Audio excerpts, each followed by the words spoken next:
আমরা মূলত আমাদের আগের ক্লাসগুলোতে কাইনেটিক্স নিয়ে আলোচনা করেছি। আসলে উম ডায়নামিক্সকে ২ টো পোরশনে ভাগ করা যায়। একটা হচ্ছে কাইনেটিক্স ও এবং অন্যটা হচ্ছে কাইনেমেটিক্স। আমরা এর আগে কাইনেমেটিক্স নিয়ে অ্যাকচুয়ালি আলোচনা করতেছিলাম। কাইনেটিক্স নিয়ে আজ আলোচনা করব। তো এর আগে আমাদের যত আলোচনা ছিল, সে আলোচনাগুলোর মধ্যে ফর এক্সাম্পল আমরা একটা গাড়িকে নিয়ে আলোচনা করেছি। সেই গাড়ির মুভমেন্ট নিয়ে আলোচনা করেছি।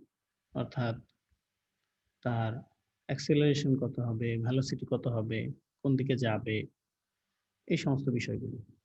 এই আলোচনাগুলো আমরা কিন্তু শুধু গাড়ি বা কোনো অবজেক্ট সেটা স্ট্রেইট পাথে মুভ করবে,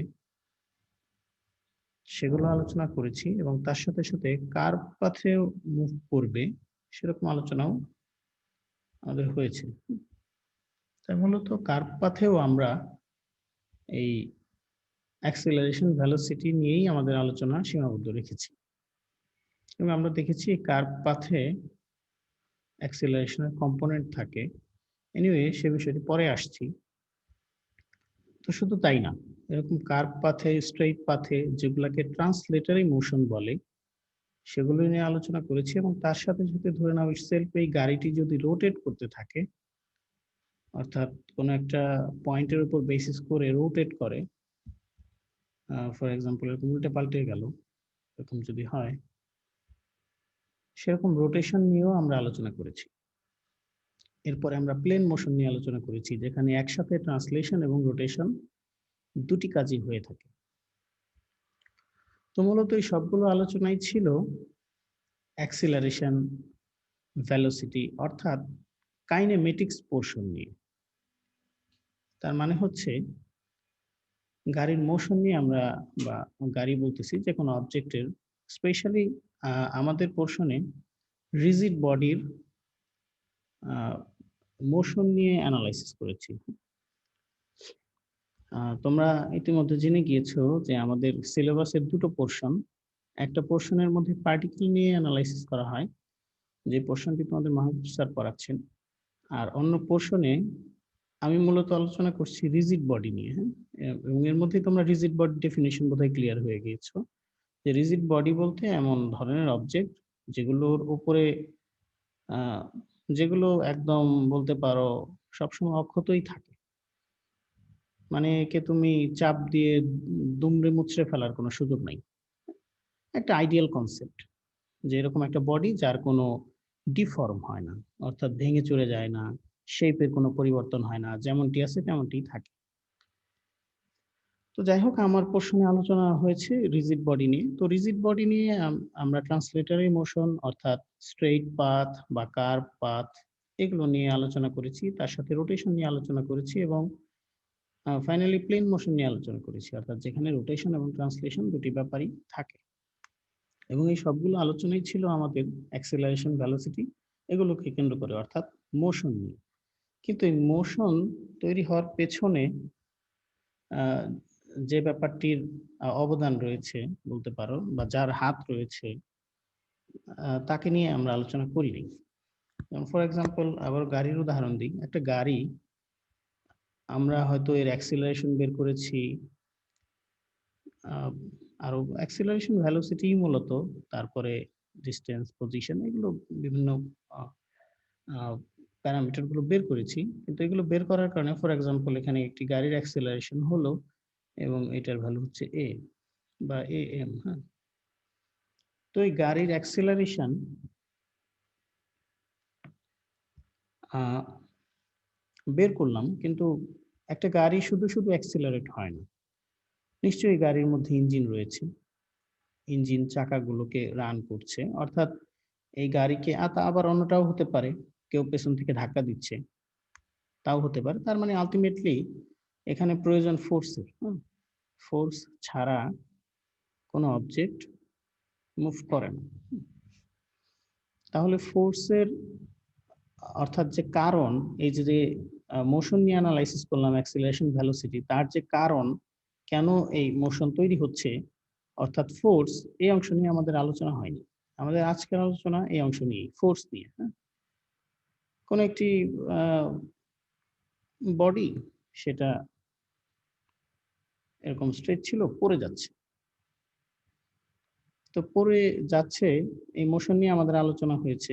পড়ে গেলে রোটেশন হয়, তার সাথে বাদবাকি প্যারামিটার গুলো আমরা বের করতে পারি। কিন্তু এই পড়ে যাওয়ার পেছনে হয়তো এখানে কেউ এসে তাকে ধাক্কা দিয়েছে, সেই ফোর্স। তাহলে তোমরা নিশ্চয়ই এতক্ষণে বুঝে গেছো যে মোশন নিয়ে অ্যানালাইসিস যা আমরা করেছি সেগুলো হচ্ছে কাইনেমেটিক্স এর অংশ, এবং তার সাথে এই মোশন ঘটার জন্য যে কারণ অর্থাৎ ফোর্স, সেই ফোর্সের অ্যানালাইসিস হচ্ছেই মূলত কাইনেটিক্স। তাহলে ডাইনামিক্স এর মেজর দুটি পোর্শন, একটি পোর্শন হচ্ছে কাইনেমেটিক্স যা মোশন নিয়ে আলোচনা করে, এবং অন্যটা হচ্ছে কাইনেটিক্স যেখানে ফোর্সের অ্যানালাইসিস নিয়ে আমরা মূলত আলোচনা করব। এখন এরপরেও আমরা পুরো ডাইনামিক্স অর্থাৎ ইঞ্জিনিয়ারিং মেকানিক্সের ডাইনামিক্স পোর্শনকে দুটো অংশে, দুটি পার্টে মূলত আমরা শিখিয়ে থাকি। একটা পার্ট তোমাদের মাহবুব স্যার দেখাচ্ছেন, যেখানে তিনি শুধু পার্টিকেল নিয়ে আলোচনা করেছেন। পার্টিকেল বলতে তোমরা নিশ্চয়ই জানো একটা কণা, এর কোনো অবস্থান, শুধুমাত্র অবস্থানটুকুই আছে, আর কিছু নেই, এমন একটা কনসেপ্টে। যদিও তোমরা ওই পোর্শনে দেখবা অনেক গাড়ি, বিভিন্ন জিনিস নিয়ে আলোচনা হচ্ছে, কিন্তু সেখানে সেগুলোকে একরকম ওয়েটলেসই মনে করা হয়, তার মধ্যে কোনো ওয়েট নেই, বা এই ধরনের কনসেপ্ট নিয়ে আগানো হয়। আর আমার প্রশ্নে মূলত একদম পুরো রিজিড বডি, পুরো অবজেক্ট, হ্যাঁ, যার ওয়েট আছে, ডাইমেনশন আছে, এরকম। কেননা আমাদের ওই সমস্ত বিষয় থাকার কারণে আমাদের মূলত আমরা দেখবো সামনে সিজি নিয়ে অ্যানালাইসিস আসবে। এনিওয়ে, তো তোমরা নিশ্চয়ই এই ব্যাপারটি অনেকটা ক্লিয়ার হয়েছে, তাই না? যে কাইনেটিক্স বা কাইনেমেটিক্স বলতে আসলে আমরা কি ইন্ডিকেট করছি। আচ্ছা, আমার কথা তো সবাই শুনতে পাচ্ছ, তাই না? জি স্যার। তাহলে থ্যাংক ইউ। তাহলে এখন আমরা যখন এই কাইনেটিক্স এর কথা আনি, অর্থাৎ ফোর্সের ব্যাপার নিয়ে অ্যানালাইসিস করতে চাই, তখন আমাদের নিউটনের তিনটা ল প্রয়োজন হয়। দুটো ল এর আগে আমরা ব্যবহার করেছি, যদিও তোমাদের ডুয়েটে এখানে স্ট্যাটিক্স এর পার্টটি ছিল না, বাট এরপরেও তোমরা অ্যাডমিশন স্ট্যাটিক্স নিয়ে কাজ করে এসেছো। স্ট্যাটিক্স এর আমরা নিউটনের ফার্স্ট এন্ড থার্ড ল, এই দুটো ল আমরা মূলত ব্যবহার করে থাকি, জেনে হোক বা মনের অজান্তে হোক করে থাকি, বা তোমরা সবাই এটা জানো। কেমন যে নিউটনের ফার্স্ট ল, তোমরা কি কেউ বলতে পারো নিউটনের ফার্স্ট ল কেমন ছিল, বা বাই ডেফিনিশন এটা ডেফিনিশনটা কেমন? স্থির বস্তুর উপর বল প্রয়োগ না করলে স্থির বস্তু চিরকাল স্থির থাকবে, আর গতিশীল বস্তুর উপর বল, এইটাই তো স্যার মনে হয় অনেকটা এরকমই, যে কোনো দ্বিতীয়টা ছিল চলতে থাকবে। বলো প্লিজ। হ্যালো স্যার, হ্যাঁ, দ্বিতীয়টা ছিল স্যার বস্তুর ভরবেগের পরিবর্তন হয় প্রযুক্ত বলের সমানুপাতিক। বল যদি পরিবর্তন করে নিউটনের দ্বিতীয় সূত্র আর কি। যাই হোক, আমরা প্রথম সূত্র যদি কথা বলি, তাহলে প্রথম সূত্রে এমন ছিল যে কোনো একটা অবজেক্ট বা পয়েন্ট যাই বলো, এর উপরে যদি এক্সটার্নাল ফোর্স দেয়া হয়, অর্থাৎ বাহ্যিক কোনো বল যদি তুমি প্রয়োগ না করো, এই বাহ্যিক বল বাদ দিয়ে দিলা, তাহলে বস্তুটা আগের অবস্থায় থাকবে। বস্তু যদি স্থির থাকতো তাহলে স্থির থাকবে, যদি চলতে থাকতো স্পিডে তাহলে চলতেই থাকবে। যদি বাহ্যিক কোনো বল না দেয়া হয়, অর্থাৎ এক্সটার্নাল কোনো ফোর্স না দেয়া হয়, এই ব্যাপারটি এক্সটার্নাল ফোর্স যদি না দিই, তাই তো? এই ব্যাপারটি আমরা মেকানিক্সে একটু ডিফারেন্ট ওয়েতে ডিফাইন করি। যেমন মেকানিক্সে নিউটনের ফার্স্ট লটা আমরা এইভাবে বলি যে, তোমরা তো রেজাল্টেন্ট ফোর্স জানো। রেজাল্টেন্ট ফোর্স মানেই হচ্ছে যদি একাধিক ফোর্স হয় তখনই না তার রেজাল্টেন্টের দরকার হয়, তাই না? যে তিনটা চারটা ফোর্স তাকে সাম করতে হবে, সাম করলেই সেগুলো রেজাল্টেন্ট হয়। এবং আমরা দেখেছি ফোর্স যেহেতু ভেক্টর, তাহলে তার সাম করার পদ্ধতিও আমাদের জানা আছে। কম্পোনেন্টে আমরা ভাগ করি, এফ এক্স এফ ওয়াই করি, তারপরে রুট ওভার করি, এভাবে করে আমরা বের করি। আচ্ছা, তো মেকানিক্সের কথাটা এমন যে কোনো অবজেক্টের উপরে বা কোনো পয়েন্টের উপরে বা পার্টিকেলের উপরে যাই বলো, এর উপরে ফোর্স অ্যাপ্লাই হলো তাতে সমস্যা নেই, কিন্তু এই ফোর্স অ্যাপ্লাইয়ের পর যদি রেজাল্টেন্ট ফোর্স, এখানে তিনটি ফোর্স অ্যাপ্লাই হয়েছে, এই তিনটি ফোর্স অ্যাপ্লাই করার পর ধরে নাও জিরো। রেজাল্টেন্ট জিরো মানে কিন্তু এর মধ্যে আসলে কোনো ফোর্স অ্যাপ্লাই হয়নি, যদিও 3টি ফোর্স অ্যাপ্লাই হয়েছে, কিন্তু রেজাল্টেন্ট জিরো কথার অর্থই হচ্ছে আসলে 3টি ফোর্সের কোনো ইফেক্ট নাই। হ্যাঁ, অ্যাপ্লাই হয়েছে ঠিকই, কিন্তু একটা আরেকটাকে ক্যান্সেল করে দিয়েছে, 3টে একসাথে ক্যান্সেল হয়ে গিয়েছে, তাই না? এই তো কনসেপ্ট। আচ্ছা, রেজাল্টেন্ট এইভাবে না লিখে এভাবেও লেখা অনেক সময়, সামেশন এফ এভাবে লেখে। হ্যাঁ, সামেশন। তাহলে যদি কোনো অবজেক্টের উপরে বা পার্টিকেলের উপর রেজাল্টেন্ট ফোর্স জিরো হয়, রেজাল্টেন্ট ফোর্স জিরো হয়, ফোর্স অ্যাপ্লাই হলো কি না হলো এ বিষয়ে আমাদের কনসার্ন নাই। কনসার্ন হচ্ছে রেজাল্টেন্ট ফোর্স যদি জিরো হয়, অর্থাৎ যতগুলো ফোর্স অ্যাপ্লাই হলো সেগুলো সাম করার পর যদি জিরো হয়, অথবা ফোর্স অ্যাপ্লাই হলো না, এমনি রেজাল্টেন্ট ফোর্স জিরো, তাহলে ওই অবজেক্টটি আগের অবস্থাতেই থাকবে। কেমনটি? আগের অবস্থা হচ্ছে যদি সে স্থির থাকে তাহলে স্থিরই থাকবে, আর যদি মুভ করতে থাকে তাহলে সেই স্পিডেই মুভ করতে থাকবে। তাহলে দুটো নিশ্চয়ই সাংঘর্ষিক না, তাই না? আমরা আমাদের অন্যান্য ক্লাসে যেগুলো শিখে আসছি তা হচ্ছে বাহ্যিক কোনো বল প্রয়োগ না করলে বস্তু স্থির থাকে এবং চলমান বস্তু চলমানই থাকে। আচ্ছা, আর এখানে বলতেছি বল প্রয়োগ হলো কি না হলো আমার এই বিষয়ে কনসার্ন নাই, আমার কথা হচ্ছে রেজাল্টেন্ট ফোর্স যদি জিরো হয়, অর্থাৎ বল প্রয়োগ করেও যদি ওই বলের কোনো ইফেক্ট না থাকে, একটা আরেকটা থেকে ক্যান্সেল হয়ে যায়। যেমন আরো সহজভাবে বলতে গেলে ধরে নাও এ পাশে 5 কেজি বা 5 নিউটন বল তুমি দিলা, উল্টো পাশে 5 নিউটন দিলা, তাহলে আলটিমেটলি কিন্তু লাভ নাই, তাই না? ক্যান্সেল হয়ে গেল, অর্থাৎ রেজাল্টেন্ট জিরো। এরকম যদি হয় রেজাল্টেন্ট জিরো হয়, তাহলে কন্ডিশন আগেরটাই থাকবে, স্থির বস্তু স্থির থাকবে এবং চলমান বস্তু চলতেই থাকবে। ঠিক তো, তাই না? নিশ্চয়ই কন্ট্রোল সাম্যাবস্থায় থাকবে। এরকম। হ্যাঁ, এরকম আমাদের প্রথমটা যে if the resultant force acting on a particle is zero, the particle remain at rest. Particle ওই অবস্থায় থাকে if originally at rest, যদি আগে থেকেই রেস্ট অবস্থায় থাকে অর্থাৎ স্থির অবস্থায় থাকে, তাহলে ওই স্থির অবস্থায় থাকবে, অথবা moves with কনস্ট্যান্ট স্পিডে মুভ করতে থাকবে ইন স্ট্রেইট লাইন। হ্যাঁ, এটা স্ট্রেইট লাইনে পাথে, ইফ অরিজিনালি ইন মোশন, যদি অরিজিনালি মোশন অবস্থায় থাকে, মোশন অবস্থায় থাকলে মোশন অবস্থায় থাকবে, রেস্ট অবস্থায় থাকলে রেস্ট অবস্থায় থাকবে। এটা খুব একটা সাধারণ একটা কনসেপ্ট, এবং এইটাকে কাজে লাগিয়ে আমরা মূলত এই কাজগুলো করি। যেমন একটা এরকম একটা অবজেক্ট রয়েছে, বা আরো সহজভাবে বলতে গেলে এরকম একটা পয়েন্ট চিন্তা করো, অনেকগুলো ফোর্স এর উপর অ্যাপ্লাই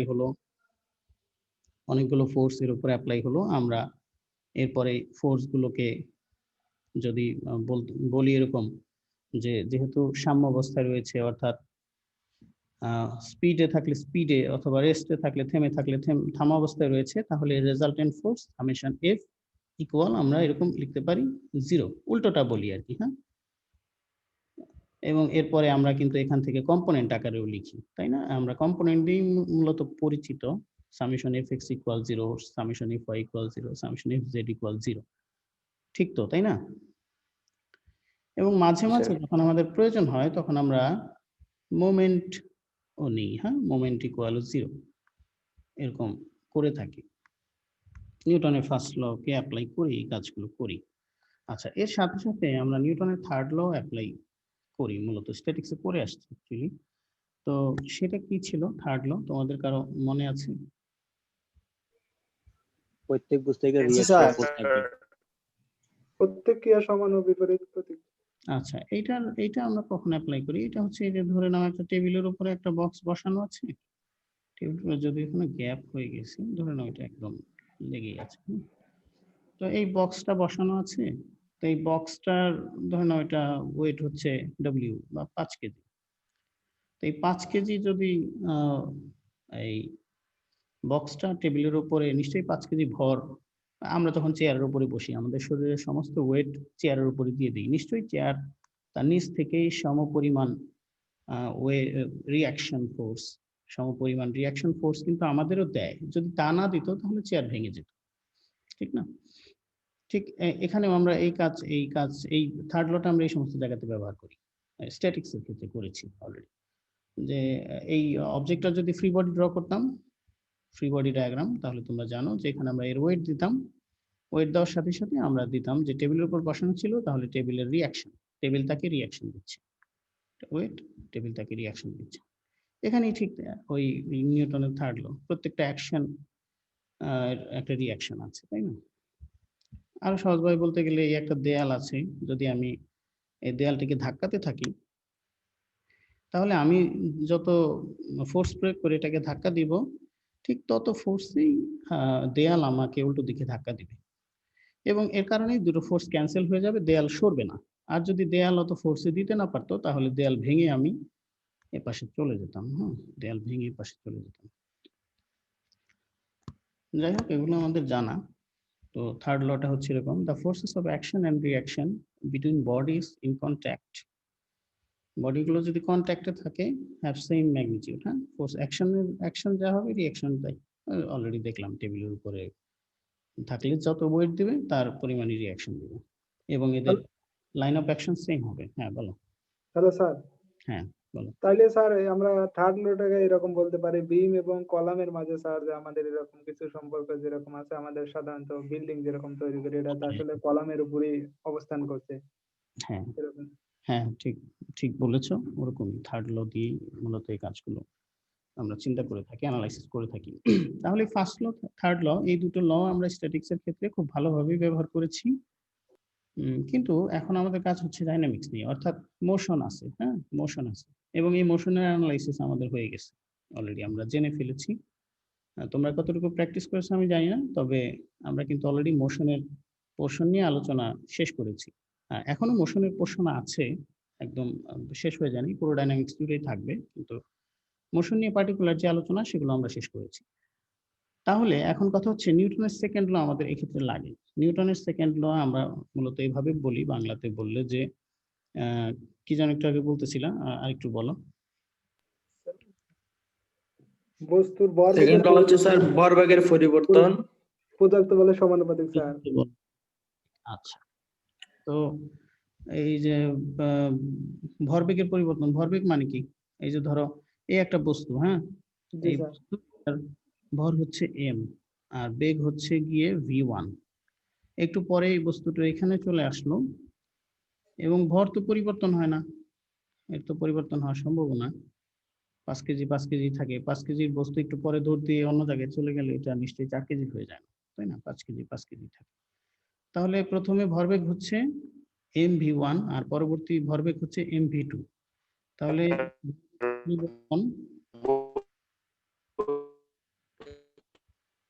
বলো,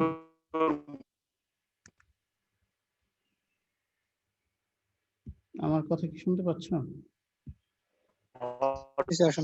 শুনতে পাচ্ছি স্যার। তোর কথাটা আমি শুনতে পাচ্ছি।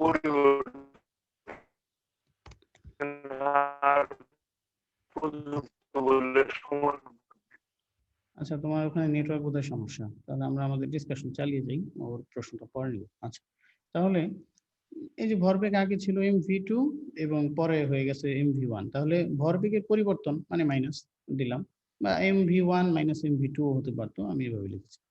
ভরবেগের পরিবর্তনের হার, তাই না? হার মানে হচ্ছে সময় দিয়ে ভাগ।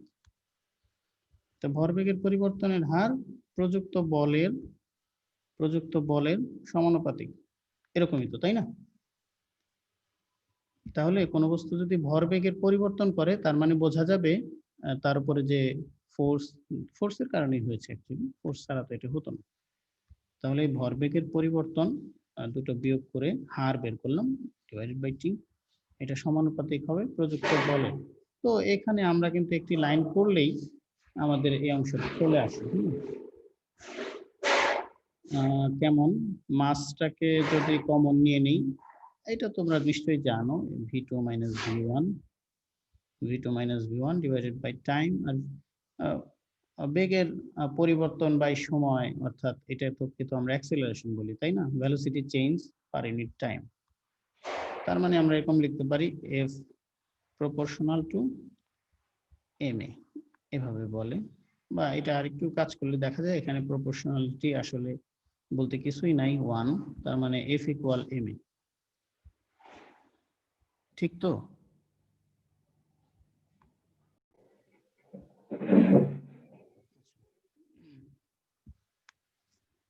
তাহলে আমরা আমাদের আলোচনা যেখানে রেখেছিলাম তা হচ্ছে সেকেন্ড ল অফ নিউটন, তাই না? নিউটনের সেকেন্ড ল।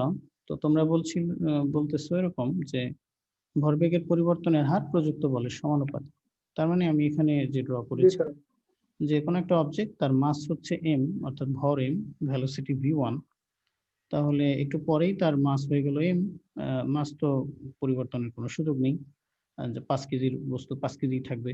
আমরা নিশ্চয়ই 70 কেজির একজন মানুষ দৌড় দিলে একটু পরে আমাদের ওজন হাফ কেজি কমে যায় না নিশ্চয়ই।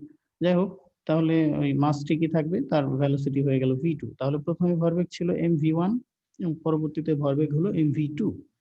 তাহলে এক্ষেত্রে তাহলে এই যে ভরবেগের পরিবর্তন হলো mv1 মাইনাস mv2 অথবা mv2 মাইনাস mv1, এটার হার, হ্যাঁ, ভরবেগের পরিবর্তনের হার ডিভাইডেড বাই টাইম দেওয়া মানে তো হার, তাই না? আচ্ছা, তাহলে এইটাকে আমরা কি বলবো, যে এর উপরে যে ফোর্স প্রয়োগ করা হয়েছিল তার সমানুপাতিক, অর্থাৎ প্রপোর্শনাল টু দিস ফোর্স। তাহলে এই ফোর্সের সমানুপাতিক। সেখান থেকে আমরা, তোমরা জানো যে মাস কমন রেখে দিয়ে v2 মাইনাস v1 আমরা লিখতে পারি যে v2 আর vo minus v1 by time, এটাকে আমরা অ্যাক্সিলারেশন বলে থাকি, যে velocity change per unit time, এটাকে বলে অ্যাক্সিলারেশন। তার মানে f প্রপোর্শনাল টু ma। আচ্ছা, তো এখান থেকে আমরা f ইকুয়াল, এখানে দেখা যাচ্ছে যে প্রপোর্শনালিটি কনস্ট্যান্ট, আসলে একটু অ্যানালাইসিস করলেই দেখা যায় যে এখানে প্রপোর্শনালিটি কনস্ট্যান্ট বলতে 1, তো আলটিমেটলি f ইকুয়াল ma। এ পর্যন্ত তো আমরা সবাই জানি, তাই না? জি স্যার। আচ্ছা, তাহলে আমরা একটু সামনে আগাই, যে এখন f ইকুয়াল ma এই হচ্ছে নিউটনের সেকেন্ড ল, কিন্তু মেকানিক্সের সেন্সে আমরা একটু অন্যরকম করে বলি, ফার্স্ট ল এর মতোই বলবো। হ্যাঁ, ফার্স্ট ল এর মতোই বলবো। এই অংশগুলো একটু কেটে দিই। আচ্ছা, আমরা ফার্স্ট ল এর মতোই বলবো। ফার্স্ট লতে কেমন ছিল, যে যদি রেজাল্টেন্ট ফোর্স কোনো একটা অবজেক্টের উপরে যদি রেজাল্টেন্ট ফোর্স 0 হয়ে যায়, তাহলে অবজেক্ট আগের অবস্থাতেই থাকবে, তাই না? এই ছিল ফার্স্ট ল।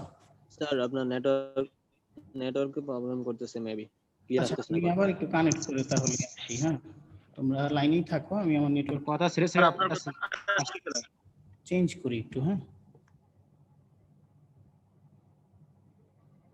আর আপনার কথা আসতেছে না। এখন কি আমার কথা কিছুটা ক্লিয়ার? এখন ক্লিয়ার হয়েছে। আচ্ছা, মোবাইল নেটওয়ার্ক এখন আবার ডুয়েটে হচ্ছে এই নেটওয়ার্কের লাইনটি ওই পরিষ্কার করার জন্য আসছিল, ও বক্স কানেকশন খুলে দিয়েছে, পরে নেটওয়ার্ক চলে গিয়েছে। আমি ওর ফোন দিয়ে কানেক্ট করলাম, তো ততক্ষণে ফোনটা খুব ভালো কাজ করছে না। আচ্ছা, অসুবিধা নেই, এখন তো নিশ্চয়ই ওকে, তাই না? এখন সবাই শুনতে পাচ্ছ না ক্লিয়ারলি? জি স্যার, শোনা যাচ্ছে এখন। জি স্যার, শুনতে পাচ্ছি স্যার। আমরা আমাদের আলোচনাকে একটু সামনে এগিয়ে নিয়ে যাই। তাহলে ওভাবে f ইকুয়াল ma আমরা তোমাদের যেই নিউটনের সেকেন্ড ল বললো সেখান থেকে আমরা এনেছি। তো মেকানিক্সের ভাষায় আমরা একটু ফার্স্ট লর মতো করেই বলবো। দেখো, ফার্স্ট লতে আমরা কি বলেছিলাম, নিশ্চয়ই ভুলে যাওনি এতক্ষণে, যে ফোর্স যদি প্রয়োগ না হয়, অর্থাৎ ফোর্স প্রয়োগ করো না করো, দ্যাটস নট কনসার্ন হচ্ছে রেজাল্টেন্ট ফোর্স যদি 0 হয়, তাহলে বস্তু আগের অবস্থায় থাকবে। জি স্যার, এখন ক্লিয়ার। আচ্ছা, এটাই হচ্ছে ফার্স্ট ল, যে রেজাল্টেন্ট ফোর্স যদি 0 হয়, তাহলে বস্তু আগের অবস্থায় থাকবে, থেমে থাকবে, চলতে থাকবে। এটাই হচ্ছে ফার্স্ট লর কথা। এখন সেকেন্ড লর কথা হচ্ছে যে যদি রেজাল্টেন্ট ফোর্স 0 না হয়, ধরে নাও এই অনেকগুলো ফোর্স কাজ করেছে, রেজাল্টেন্ট ফোর্স 0 না, কোনো একটা রেজাল্টেন্ট ফোর্স আছে, এবং সেটা আমরা বের করতে পারি, আমাদের এগুলো খুব ভালো করেই জানা আছে, রেজাল্টেন্ট ফোর্স কিভাবে বের করা যায়, তাই না? তো বলা হচ্ছে যদি রেজাল্টেন্ট ফোর্স 0 না হয়, সেক্ষেত্রে আমরা একবারে ডাইরেক্ট ফর্মুলাটাই দেখি। এভাবে বলা হচ্ছে, if the resultant force acting on a particle is not 0, যদি 0 না হয়, the particle has an acceleration, সেই পার্টিকেলের অ্যাক্সিলারেশন থাকবে। অর্থাৎ এই অবজেক্টের উপরে ফোর্স প্রয়োগ করার পরে, বিভিন্ন ফোর্স প্রয়োগ করার পরে রেজাল্টেন্ট ফোর্স যদি 0 না হয়, তাহলে তার অ্যাক্সিলারেশন থাকবে। আচ্ছা, কেমন? সে acceleration proportional to the magnitude of the resultant, অর্থাৎ এই যে রেজাল্টেন্ট, ধরে নাও এটা রেজাল্টেন্ট হচ্ছে সাম অফ এফ, বা শুধু আরও বলতে পারো, যে রেজাল্টেন্ট আর দিয়ে আমরা মূলত ডিফাইন করি। এই ক্ষেত্রে আমরা সাম এফি লিখলাম, তাহলে আমাদের নোটেশনটা একরকম থাকবে, সুবিধা হবে। তাহলে রেজাল্টেন্ট ফোর্স যদি 0 না হয় তাহলে পার্টিকুলার অ্যাক্সিলারেশন থাকবে, এবং সেই অ্যাক্সিলারেশন কি হবে, এই রেজাল্টেন্ট ফোর্সের প্রপোর্শনাল হবে। অর্থাৎ এই রেজাল্টেন্ট ফোর্স বেশি রেজাল্টেন্ট ফোর্স মানে বেশি অ্যাক্সিলারেশন, কম রেজাল্টেন্ট ফোর্স মানে কম অ্যাক্সিলারেশন। শেষ, এই হচ্ছে কথা মেকানিক্সের সেন্সে। হ্যাঁ, যদি রেজাল্টেন্ট ফোর্স কোনো পার্টিকেলের উপর অ্যাক্ট করে থাকে, অর্থাৎ রেজাল্টেন্ট ফোর্স যদি 0 না হয় তাহলে পার্টিকেলের অ্যাক্সিলারেশন থাকবে, এবং সেই অ্যাক্সিলারেশন হবে proportional to the magnitude of the resultant. রেজাল্টেন্টের মানের প্রপোর্শনাল হবে, অর্থাৎ ফোর্স বেশি মানে রেজাল্টেন্ট বেশি, ফোর্স কম রেজাল্টেন্ট কম। এবং এই যে বস্তুটি বা এই অ্যাক্সিলারেশনের ডিরেকশন হবে রেজাল্টেন্ট ফোর্সের যে ডিরেকশন সেই ডিরেকশন হবে। কথা কি ক্লিয়ারলি বুঝতে পারছো? জি স্যার। তাহলে কথা কিন্তু একই, আগে যা ছিল অন্যভাবে বলতাম আমরা, এখন মেকানিক্সের সেন্সে ওভাবেই বলছি, বাট বোধহয় এগুলো আমাদের ক্ষেত্রে আরো সুবিধা। রেজাল্টেন্ট ফোর্স এগুলো টেকনিক্যাল টার্ম নিশ্চয়ই আমাদের জন্য খুব পরিচিত, যেগুলো হয়তো 8, 9, 10 এর লব্ধি বল বললে তাদের জন্য এটা বোঝানোই আরেকটা কষ্টকর বিষয় হয়ে যেত। বাট অ্যাকচুয়াল হচ্ছে এটা। হ্যাঁ, আমরা যে বিষয়টা বললাম যে রেজাল্টেন্ট ফোর্স যদি 0 না হয় তাহলে অ্যাক্সিলারেশন থাকবে, এবং অ্যাক্সিলারেশনের ডিরেকশন হবে, অর্থাৎ বস্তুটি ওই দিকেই মুভ করবে যেদিকে ফোর্সের ডিরেকশন। ফোর্সের ডিরেকশন বলতে রেজাল্টেন্ট ফোর্সের ডিরেকশন অ্যাকচুয়ালি।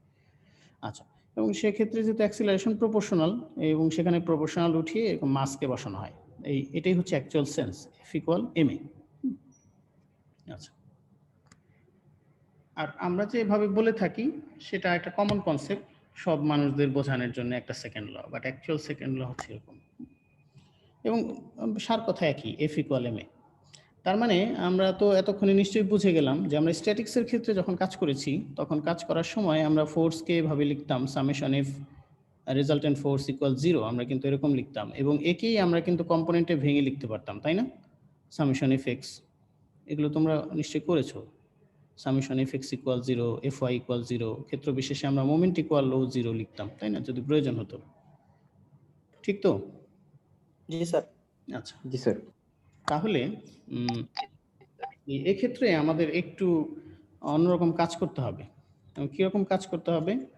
যে আচ্ছা, নিউটন সেকেন্ড ল যেটা আমরা নর্মালি পাই, F = ma, তার মানে স্ট্যাটিক্সের মতো এমন না যে সামেশন ফোর্স = 0, এরকম হবে না কিন্তু, তাই না? ডাইনামিক্সের ক্ষেত্রে এরকম হবে না। যদি বস্তু মুভ করে তাহলে কিন্তু সামেশন ফোর্স = 0 লেখার কোনো সুযোগ নাই, আমাদের সবসময় লিখতে হবে সামেশন ফোর্স = ma। হ্যাঁ, সবসময় না, অবশ্যই ট্রান্সলেটরি মোশনের ক্ষেত্রে আমরা দেখবো একটু, হ্যাঁ, আস্তে আস্তে দেখবো। তাহলে এইটা ছিল আমাদের প্রথমকার কথা, F = ma। বাট আমরা যদি ওই মাল্টিপল ফোর্সের ক্ষেত্রে হয়, অনেকগুলো ফোর্স কাজ করে, তাহলে রেজাল্টেন্ট নিয়ে কাজ করি, তখন এভাবে লিখি যে সামেশন অফ অল ফোর্সেস মানে রেজাল্টেন্ট ফোর্সেস = ma, এভাবে লিখি। আচ্ছা, এবং একে আমরা কম্পোনেন্টে লিখতে পারবো, কোনো সমস্যা নাই। আগে যেমন সামেশন অফ F = 0 ছিল স্ট্যাটিক্সের ক্ষেত্রে, সামেশন Fx 0, Fy 0, Fz 0 লিখতাম। এখানে আমরা লিখতে পারবো summation Fx = max, acceleration x ডিরেকশনের, অ্যাক্সিলারেশন y ডিরেকশনের, অ্যাক্সিলারেশন z ডিরেকশনের। এই x y z কম্পোনেন্টে ভাগ করতে সুবিধা হয় যখন মোশনটা এরকম একদিকে না থাকে। হ্যাঁ, একদিকে না থাকে, ধরে নিলাম এরকম কোনো দিকে যাচ্ছে, এভাবে যাচ্ছে ধরে এই গাড়িটি। হ্যাঁ, তাহলে সেক্ষেত্রে কখনো কখনো আমাদের এরকম XYZ ডিরেকশনে স্প্লিট করে নিলে সুবিধা হয়, এবং সেক্ষেত্রে আমাদের ফর্মুলাও স্প্লিট করা যাবে, সামেশন Fx = max, এইভাবে আমরা লিখতে পারবো। হ্যাঁ, আর যদি কার্ভ পাথ হয়, কার্ভ পাথের জন্য কিন্তু স্পেশাল ছিল, তোমাদের মনে আছে কিনা, যদি এরকম কার্ভ পাথ হয়, কার্ভ পাথ হলে আমরা কি দেখেছি, অ্যাক্সিলারেশনের কয়টা কম্পোনেন্ট থাকে কার্ভ পাথ হলে?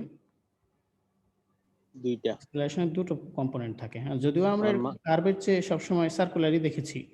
তো কার্ভ পাথ হলে একটাকে বলে ট্যানজেনশিয়াল এবং অন্যটাকে বলে নরমাল। হ্যাঁ, এটাও কিন্তু XYZ যেমন কম্পোনেন্ট করে কাজ করা, কার্ভ পাথের ক্ষেত্রে এটা হচ্ছে স্পেশাল একটা ওয়ে, যে ট্যানজেনশিয়াল এবং নরমাল কম্পোনেন্টে ভাগ করা। এবং এক্ষেত্রে তোমরা জানো যে ট্যানজেনশিয়াল অ্যাক্সিলারেশন পোরশন, এই পোরশন কি কাজ করে? এই পোরশন এই যে অবজেক্টটা মুভ করবে কার্ভ পাথে তার স্পিড বাড়ানোর বা কমানোর জন্য রেসপন্সিবল ট্যানজেনশিয়াল অ্যাক্সিলারেশন। আর নর্মাল অ্যাক্সিলারেশনের কাজ কি? নর্মাল অ্যাক্সিলারেশনের কাজ হচ্ছে সে এটাকে সেন্টারের দিকে নিয়ে আসতে চাইবে, জাস্ট একটা আকর্ষণের মতো কাজ করে। ঠিক তো, তাই না? তার মানে আমরা স্যার এভাবেও কিন্তু কাজ করতে পারবো। যদি কার্ভ পাথ হয় সবসময় যে summation F X M X summation F M Y এভাবে লিখতে হবে তা না। আমরা চাইলে কার্ভ পাথের কাজ করলে অর্থাৎ সার্কুলার মোশনের কাজ করলে আমরা এরকম লিখতে পারবো summation F T M A টি অর্থাৎ ট্যানজেনশিয়াল ফোর্সকে বলবে ট্যানজেনশিয়াল অ্যাক্সিলারেশন কম্পোনেন্টও লিখতে পারবো, নর্মাল কম্পোনেন্টও লিখতে পারবো। এই দুটো কম্পোনেন্টও আমরা ভাগ করতে পারবো। এবং তোমরা জানো এই যে এটি কে আমরা কিন্তু এভাবে লিখতে পারি, এই এটি কে কিন্তু আমরা এভাবে লিখতে পারি ট্যানজেনশিয়াল অ্যাক্সিলারেশন, এই ডান পাশে দেখাচ্ছি, মাস ইনটু এভাবে লেখে ডিভি বাই ডিটি, অথবা আমরা কিন্তু অন্যভাবে লেখাও শিখেছি। এটি কিন্তু এভাবে লিখেছি যে আলফা অর্থাৎ অ্যাঙ্গুলার অ্যাক্সিলারেশন তার সাথে রেডিয়াস, তাই না? এভাবে কিন্তু লিখে এসেছি। জি কিন্তু জি স্যার। এক্ষেত্রে আবার প্রোভাইডেড হচ্ছে যে একদম সার্কুলার পাথ হইতে হবে, এরকম সার্কুলার পাথ হইতে হবে। সার্কুলার পাথ হলেই তাহলেই না তার অ্যাঙ্গুলার অ্যাক্সিলারেশন থাকে। আর যদি শুধু সামান্য একটু কার্ভ হয় সেক্ষেত্রে কিন্তু অ্যাঙ্গুলার অ্যাক্সিলারেশনের ব্যাপার আমরা ওইভাবে চিন্তা করি না, কারণ অ্যাঙ্গুলার অ্যাক্সিলারেশন তখনই চিন্তা করি যখন একই পাথের উপরে বারবার রিপিট হবে। তো এনিওয়ে আমরা যা বলছিলাম যে ট্যানজেনশিয়াল অ্যাক্সিলারেশন হলে আমরা এভাবে লিখতে পারবো ডিভি বাই ডিটি, অথবা যদি সার্কুলারের ক্ষেত্রে হয়ে যায় তাহলে আলফা ইন্টু আর লেখা যাবে, স্পেশাল কেস। আর নর্মাল অ্যাক্সিলারেশনের জায়গায় আমরা এভাবে লিখতে পারবো এম তো থাকবেই ভি স্কোয়ার বাই রো বলতে আর কি, হ্যাঁ, ভি স্কোয়ার বাই আর তুমি তো জানি, তাই না? তার মানে আমার কনসেপ্টটা তো তোমরা বুঝতে পারলা যে এখন আমরা যে কাজগুলো করব, ফোর্স বের করব, সেক্ষেত্রে আমরা সামেশন এফ ইকুয়াল 0 লিখবো না, summation F equal M A লিখবো। এখন সামেশন এফ এম এ একটা কম্বাইন্ড জিনিস, তাকে আমরা আমাদের সুবিধা মতো কম্পোনেন্টে ভাগ করতে পারবো, এক্স ওয়াই জেড কম্পোনেন্ট করতে পারবো, চাইলে ট্যানজেনশিয়াল নর্মাল যেগুলো আমরা শিখে আসছি সে ধরনের কম্পোনেন্টেও ভাগ করতে পারবো। তখন এটা হয়ে যাবে ট্যানজেনশিয়াল ফোর্স আর নর্মাল ফোর্স। এতটুকু ক্লিয়ার? জি স্যার। আচ্ছা, তাহলে এখন আমরা এই যে আমাদের যে কাজ এগুলো কিন্তু আমরা অলরেডি ট্রান্সলেটরি মোশন নিয়েই আছি। ট্রান্সলেটরি মোশন কেমন জিনিস? হয়তো স্ট্রেট অথবা এরকম বাঁকা লাইন, অথবা এরকম কার্ভের মতো পাথ বা সার্কুলার পাথ, এগুলো নিয়ে কিন্তু কাজ করতেছি। এগুলোকে বলে ট্রান্সলেটরি মোশন। কিন্তু রোটেশন একটা কনসেপ্ট কিন্তু আছে। রোটেশন কিন্তু অন্য জিনিস, হ্যাঁ। সার্কুলার এবং রোটেশনের পার্থক্য নিশ্চয়ই তোমরা বোঝো, যে এই একটা ধরে নাও লম্বা একটা বারের মতো, একে যদি সার্কুলার পাথে আমরা চিন্তা করি, নাও সার্কুলার বলতে সে কিন্তু সরি এরকম ভাবেই যাবে, এখানে এসে ঠিক এরকম, মানে তার অবস্থানের কোনো পরিবর্তন নাই। মানে অবস্থান বলতে বোঝাচ্ছি তার যেভাবে স্ট্রেট দাঁড়িয়ে আছে সেরকম দাঁড়ানোর স্টাইলই সব জায়গাতে। এটা হচ্ছে তাকে সার্কুলার মোশন বলতে পারো বা ট্রান্সলেটরি মোশন বলতে পারো। যখন রোটেশন বলবা তখন কিন্তু সে এই ঘুরবে, এরকম ছিল তো, যে কোনো একটা পয়েন্টে ধরে নাও সিজি রেসপেক্টিভ ঘুরবে, একটু পরে হয়তো এরকম বাঁকা হয়ে যাবে, তারপরে আরেকটু বাঁকা হয়ে যাবে, এভাবে ঘুরবে। নিশ্চয়ই রোটেশন আর সার্কুলার মোশন নিয়ে তোমাদের কোনো প্রবলেম থাকার কথা না, থাকলে তোমরা প্রিভিয়াস ক্লাস রিপিট করে আসতে পারো, যেহেতু সবগুলো রেকর্ডিংস আছে।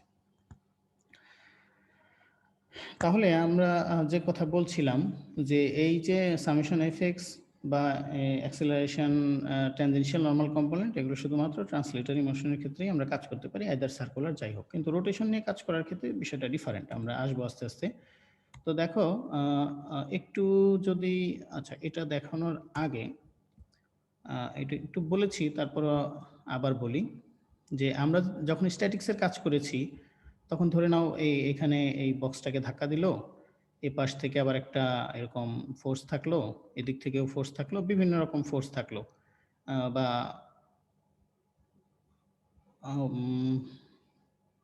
আচ্ছা একটু একটু একদম প্র্যাকটিক্যাল সেন্সে চিন্তা করি, একটা এরকম বক্স বা একটা অবজেক্ট কোনো টেবিলের উপরে ছিল, তাহলে তার ফ্রি বডি ডায়াগ্রাম অঙ্কন করবা, কিভাবে করবা? ধরুন এই ফোর্সকে আমি ধাক্কাও দিচ্ছি, তাহলে এই যে ধাক্কা দিচ্ছি সেই ফোর্স, যেটা ধরে নাও এখানে 30 ডিগ্রি অ্যাঙ্গেলে আছে, হয়তোবা যে কোনো অ্যাঙ্গেলই থাকুক, সেই ফোর্স দিলাম, তার সাথে আমাদের কি দিতে হবে?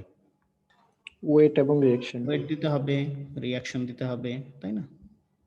তাহলে ওয়েট, এটা হচ্ছে রিঅ্যাকশন, আর বা এন দিয়ে ইন্ডিকেট করি নরমালি। আবার এদিক থেকেও কেউ একজন এটাকে ফোর্স করতেছে, হ্যাঁ, এটা F2 আর এই পাশেরটা F1। তাহলে আমরা স্ট্যাটিক্সের অ্যানালাইসিস করলে হয়তো আমরা এই সমস্ত ফোর্সগুলো ড্র করি, এরপরে আমাদের কাজ শুরু করে দিই। আমরা এই ফোর্সগুলো যেহেতু প্রত্যেকটা ইনক্লাইন ফোর্স, একে এভাবে কাজ করা কঠিন, এই জন্য আমরা এগুলোকে হয়তো Fx Fy কম্পোনেন্ট করে করি। মূল সূত্রটা হচ্ছে রেজাল্টেন্ট ফোর্স ইকুয়াল 0 যদি সাম্যাবস্থায় থাকে, অর্থাৎ এটা কি বলে ব্যালেন্স কন্ডিশনে থাকে। কিন্তু আমরা ওইরকম টোটালটাকে একসাথে তো কাজ করা কঠিন, করা যায় আই জে কে লিখে করা যায়। তো সেক্ষেত্রে আমরা হয়তো এক্স কম্পোনেন্টগুলো একসাথে করি, এক্স কম্পোনেন্ট ইকুয়াল 0 লিখে এরপর আমরা কাজ শুরু করে দিই, রাইট? তাই তো? জি স্যার। এক্ষেত্রে আমাদের একটু এই যে ফ্রি বডি ডায়াগ্রাম, এটা অবশ্যই আমাদের থাকবে, ফ্রি বডি ডায়াগ্রাম থাকবে, কিন্তু তার সাথে সাথে এই ক্ষেত্রে ডাইনামিক্সের ক্ষেত্রে তার এই অংশ যে বাম পাশের অংশ, এটা একদমই ঠিক থাকবে, এতে কোনো প্রবলেম নেই।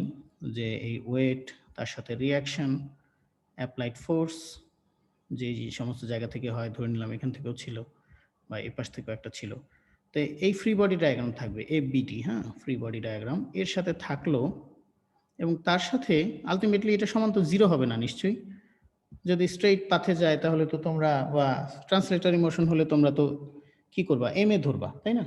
তার পাশে নিশ্চয়ই এম এ। তাহলে এই ফ্রি বডি ডায়াগ্রাম হচ্ছে ফোর্সের ডায়াগ্রাম। তার সাথে সাথে যেহেতু আমরা এইভাবে লিখবো সামেশন এফ অর্থাৎ resultant force equal M A, M A. তাহলে এই বাম পাশের ডায়াগ্রামটা তুমি ড্র করেছো ফ্রি বডি, যেটা স্ট্যাটিক্সের ক্ষেত্রে করতে। তাহলে এই ডান পাশের কাইনেটিক ডায়াগ্রাম, হ্যাঁ, এই কাইনেটিক ডায়াগ্রামটাও ড্র করতে হবে। অর্থাৎ এখানে সমান সমান দিয়ে এই বক্সটাকে আবার এরকম ড্র করতে হবে। ড্র করে তুমি ধরে নিলা যে এটা সিজি, এটা হলে এই ডানের দিকে যাচ্ছে, ধরে নিতে আপত্তি নেই, যে কোনো দিকে ধরতে পারো, এভাবে লেখা এম এ, এই হয়ে গেল। হ্যাঁ, তার মানে ডাইনামিক্সের কাজ করার সময় আমাদের কিন্তু এই ফ্রি বডির সাথে সাথে একটা কাইনেটিক ডায়াগ্রামেরও দরকার আছে। শুধুমাত্র ফ্রি বডি ডায়াগ্রাম করলেই আমরা আমাদের কাজ করতে পারবো না। বিষয়টি কি কিছুটা বুঝতে পেরেছো? জি স্যার। আর একটু ক্লিয়ার হবে এই ফিগারে দেখে। দেখো এই ফিগারে যদি আমরা একটু দেখি যে এইটা ওরকমই একটা কনসেপ্ট, একটা বক্স, তার অ্যাপ্লাইড ফোর্স হচ্ছে পি, 30 ডিগ্রি অ্যাঙ্গেলে আছে, তার এখন ফ্রি বডি ডায়াগ্রাম ড্র করা দরকার। তাহলে ফ্রি বডি ডায়াগ্রাম পি দিলাম, এবং তার সাথে ওয়েট দিতে হবে, রিঅ্যাকশন দিতে হবে, এবং যদি সামনের দিকে যায়, সারফেস যদি রাফ হয় তাহলে ফ্রিকশন দিতে হবে, তাই না? এটা হচ্ছে ফ্রি বডি ডায়াগ্রাম। এই ফ্রি বডি ডায়াগ্রামের পরে সমান সমান দিয়ে পাশে একটা এরকম কাইনেটিক ডায়াগ্রাম দিতে হবে, অর্থাৎ বস্তুটি কোন দিকে যাচ্ছে একটা জায়গায় ধরে নিলাম যে ডানে যাচ্ছে, এমএ। এভাবে কাইনেটিক ডায়াগ্রাম ড্র করতে হবে, এবং ফর্মুলা লেখার সময় এভাবে লিখতে হবে যে সামেশন এফ, আমরা তো কম্পোনেন্টে ভাগ করি, তাই না? এক্স ওয়াই জি কম্পোনেন্টই মনে করো। সামেশন এফ এক্স ইকুয়াল 0 লিখতাম, কিন্তু এটা এভাবে লিখবো না, এভাবে লিখবো summation F equal summation F x, summation এই ফোর্সের কারণে যে ইফেক্ট হবে, এভাবে ব্র্যাকেট দিয়ে লিখবো ইফেক্ট, ই ডাবল এফ দিলেই হবে, হ্যাঁ, সংক্ষেপে, যে summation F X equal summation F x করার কারণে যে ইফেক্টটা আসবে, অর্থাৎ যে ফলটা আমরা পাবো, ডানে বামে যাওয়া বা মুভ করা, এগুলো এভাবে লিখতে হবে। আচ্ছা, এর মধ্যে একটা কথা একটু বলে নিই, এখানে ফোর্সের কিন্তু বিভিন্ন রকম ফোর্স আছে। যে পি, এই ফোর্সটা কি ফোর্স? স্যার এটা ঠেলা বল স্যার। হ্যাঁ, যেরকম হোক অ্যাপ্লাইড ফোর্স, তাই না? এটা বাহির থেকে আসছে, এই ফোর্সটা বাহির থেকে আসছে, এক্সটার্নাল ফোর্স, রাইট? আর এই যে ডব্লিউ যে বলতেছি, এটা কি ফোর্স? সেটা নিজস্ব ওজনের কারণেই ফোর্স। হ্যাঁ, এটা ওয়েটের কারণে কাজ করতেছে, এই ফোর্সটাকে বলে বডি ফোর্স। হ্যাঁ, বডি ফোর্স কিন্তু বাহির থেকে কোনো ফোর্স না। হ্যাঁ, এবং এই বডি ফোর্স ডিপেন্ড করে বাহিরের কোনো কারণে, আসলে বাহিরের কোনো কারণে ডিপেন্ড করে, বাট বডির ভেতরের ফোর্স কেমন? যেমন ধরো এই বডিটা, যেই অবজেক্টটা আমরা এখানে দেখছি, এই অবজেক্টটাকে আমরা আমাদের পৃথিবীর মধ্যে রেখেছি, গ্র্যাভিটি আছে, এজন্য এর ওয়েট কাজ করছে, তার মানে বডি নিজে একটা ফোর্স দিচ্ছে নিচের দিকে। কেন দিচ্ছে? পৃথিবীর ফোর্স ফিল্ডের মধ্যে সে আছে। পৃথিবীর ফোর্স ফিল্ডের মধ্যে না থেকে সে যদি স্পেসে চলে যায় তাহলে তার এই বডি ফোর্স না, জিরো। তার মানে বডি ফোর্স কোনো এক্সটার্নাল ফোর্স না, এক্সটার্নাল কোনো এজেন্সির কারণে, তার মেন এক্সটার্নাল কোনো ফোর্স ফিল্ডের কারণে বডি ফোর্স তৈরি হয়, কিন্তু সেটা বডির ইন্টারনাল ভেতর থেকে তৈরি হয়। আমি কি বোঝাতে পারলাম? মেন রিজনটা হলো জি আর কি। হ্যাঁ, জি। তার মানে জি এর কারণে হচ্ছে, বাট যদি জি না থাকতো তাহলে কিন্তু বডি ফোর্স নাই। আর পি হচ্ছে অ্যাপ্লাইড ফোর্স বাহির থেকে। তার মানে পি এর সাথে বডি ফোর্স এগুলো কিন্তু ডিফারেন্ট ফোর্স এক একটা। তারপরে এইদিকে যেটা আছে ফ্রিকশন ফোর্স, এই ফোর্সটা কিন্তু এক্সটার্নাল ফোর্স বাহির থেকে দিচ্ছে। কিন্তু এই এক্সটার্নাল ফোর্স কখন আসবে? যদি সারফেস রাফ থাকে তবেই না ফ্রিকশনাল ফোর্স। যদি সারফেস রাফ না হয়, পারফেক্টলি স্মুথ হয়, যদিও প্র্যাকটিক্যালি সম্ভব না, তারপরে পারফেক্টলি স্মুথ হলে কিন্তু ফ্রিকশন ফোর্স নাই, তাই না? তারপরে আবার এই যে রিয়াকশন ফোর্স এন, এটা কেন আসছে? তুমি এই বডিটাকে কোনো কিছুর উপরে রেস্ট রেখেছো, তার কারণে রিয়াকশন ফোর্সেস আসছে। নিউটন থার্ড ল কনসেপ্ট দিয়ে আমরা রিয়াকশন ফোর্সটা ড্র করি অ্যাকচুয়ালি। তাহলে যদি এটাকে কোনো রেস্ট না করতা, স্পেসের মধ্যে ভাসিয়ে রাখতা, তাহলে কিন্তু রিয়াকশন ফোর্স থাকতো না। তাহলে তখন শুধুমাত্র অ্যানালাইসিসে ধরে নাও স্পেসে নিয়ে গিয়েছো, স্পেসে, হ্যাঁ একদম স্পেসে, যেখানে কোনো গ্র্যাভিটি নাই, এমনিতেই সবকিছু ভাসতে থাকে, সেরকম জায়গাতে শুধুমাত্র এই অ্যাপ্লাইড ফোর্সই থাকতো, আর কোনোটাই থাকতো না। তার মানে অ্যাপ্লাইড ফোর্স ছাড়া অন্য যে সমস্ত ফোর্স আছে, বডি ফোর্স বডির ভেতর থেকে তৈরি হয়, বাট কোনো এক্সটার্নাল ফোর্স ফিল্ডের কারণে তৈরি হয়। শুধু যে গ্র্যাভিটি এরকম না। তোমরা যখন মোটর নিয়ে কাজ করবা, মোটরের মধ্যে দেখবা মোটরের ভেতরে কিন্তু ম্যাগনেটিক ফিল্ড তৈরি হয়, তাই না? মোটর কিভাবে ঘুরে, কনসেপ্টটা কি? যে ইলেকট্রিক কানেকশন দিয়ে দিলাম, দুই আর্মেচার করে এক ধরনের ম্যাগনেটিক ফিল্ড তৈরি হলো। আমি জানি না, তোমাদের এরকম একটা কোর্স বোধহয় আছে ইলেকট্রিক্যালের, তারা পড়াবেন। তাহলে ওখানেও এরকম ফোর্স ফিল্ড তৈরি হয়, যার কারণে রিয়াকশন ফোর্স একটাকে ধাক্কা দেয়, ঘুরতে থাকে। এনিওয়ে, সেখানে কিন্তু ওই গ্র্যাভিটি ছাড়াও অন্য বডি ফোর্স তৈরি হয়। বডি ফোর্সের এক্সটার্নাল ম্যাগনেটের কারণে একটা বডি ফোর্স তৈরি হয়। আরো সহজভাবে বলতে গেলে বডি ফোর্স যে সবসময় জি তা না। তুমি একটা লোহাকে রেখে দিলা, তোমার হাতে একটা চুম্বক আছে, একটু কাছে নিয়ে গেলেই একদম শ্যাট করে চুম্বকটা তোমার লোহাটা তোমার চুম্বকের সাথে লেগে যায়। সেখানেও কিন্তু বডি ফোর্স কাজ করেছে। তোমার চুম্বক তাকে অ্যাট্রাক্ট করেছে, চুম্বকের ফোর্স ফিল্ডের মধ্যে তোমার ওই লোহাটা চলে এসেছে, লোহা চলে আসার কারণে সেটাকে এসে ধাক্কা দিল। তো যদি তুমি দুটোকে কাজে মানে ধাক্কা না লাগতে না দাও, কাছাকাছি ধরে রাখো, দেখবা অ্যাট্রাক্ট করতেছে, এটা কিন্তু বডি ফোর্স। হ্যাঁ, সেই বডি ফোর্স কেন কাজ করছে? লোহার কারণে কাজ করছে। লোহা চুম্বকের ফোর্স ফিল্ডের ভেতরে ঢুকেছিল, এই জন্য। যাই হোক, এগুলো নিয়ে আমরা খুব বেশি আলোচনার দরকার নেই। ফ্লুইডে কিছুটা হয়তো তোমরা শিখবা বডি ফোর্স। তো যাই হোক, এরকম একটা ফ্রি বডি ডায়াগ্রাম ড্র করে আমাদের পাশে একটা কাইনেটিক ডায়াগ্রামও ড্র করতে হবে। ওকে, এতটুকু ক্লিয়ার বোধ হয় না? জি স্যার। আচ্ছা, এই ডায়াগ্রাম এগুলো কিন্তু তোমরা চ্যাপ্টার 12-এ তোমাদের মাহবুব স্যার এগুলো শিখিয়েছেন অলরেডি, বাট আমার প্রশ্নে লাগবে, এই জন্য আমি একটু রিপিট করে যাচ্ছি। তো দেখো, নিউটন সেকেন্ড ল একটু আলাদাভাবে করব আমরা। হ্যাঁ, নিউটন সেকেন্ড ল F=ma, এটা ছিল একদম জেনারেল কনসেপ্ট, কিন্তু আমরা দেখলাম না মাল্টিপল ফোর্সের ক্ষেত্রে যদি করি তখন রেজাল্টেন্ট ফোর্সের কনসেপ্টটা চলে আসে। তার মানে সামেশন F=ma, এভাবে আমরা লিখতে পারি। তাহলে ধরে নাও এবার ট্রান্সলেটরি মোশনে স্ট্রেইট লাইনে চলে, এরকম কোন অবজেক্ট সেটা স্ট্রেইট লাইনে আছে, তাহলে তার তো আর অ্যাক্সিলারেশনের দুটো কম্পোনেন্ট হওয়ার সুযোগ নেই। আর থাকলো কম্পোনেন্টই থাকলো, অসুবিধা নেই। এরকম কার্ভ পাথ হলো, কম্পোনেন্ট থাকলো। আমরা যেহেতু এখানে ফুল অংশটা লিখেছি, তাহলে আর কম্পোনেন্টের বিষয় এখন আসছি না, প্রবলেম করার ক্ষেত্রে কম্পোনেন্টে যাব। তাহলে আমরা এইভাবে লিখলাম সামেশন F=m, অ্যাক্সিলারেশন মানে কি? Velocity change with respect to time, লিখতে পারি dv/dt লিখলাম।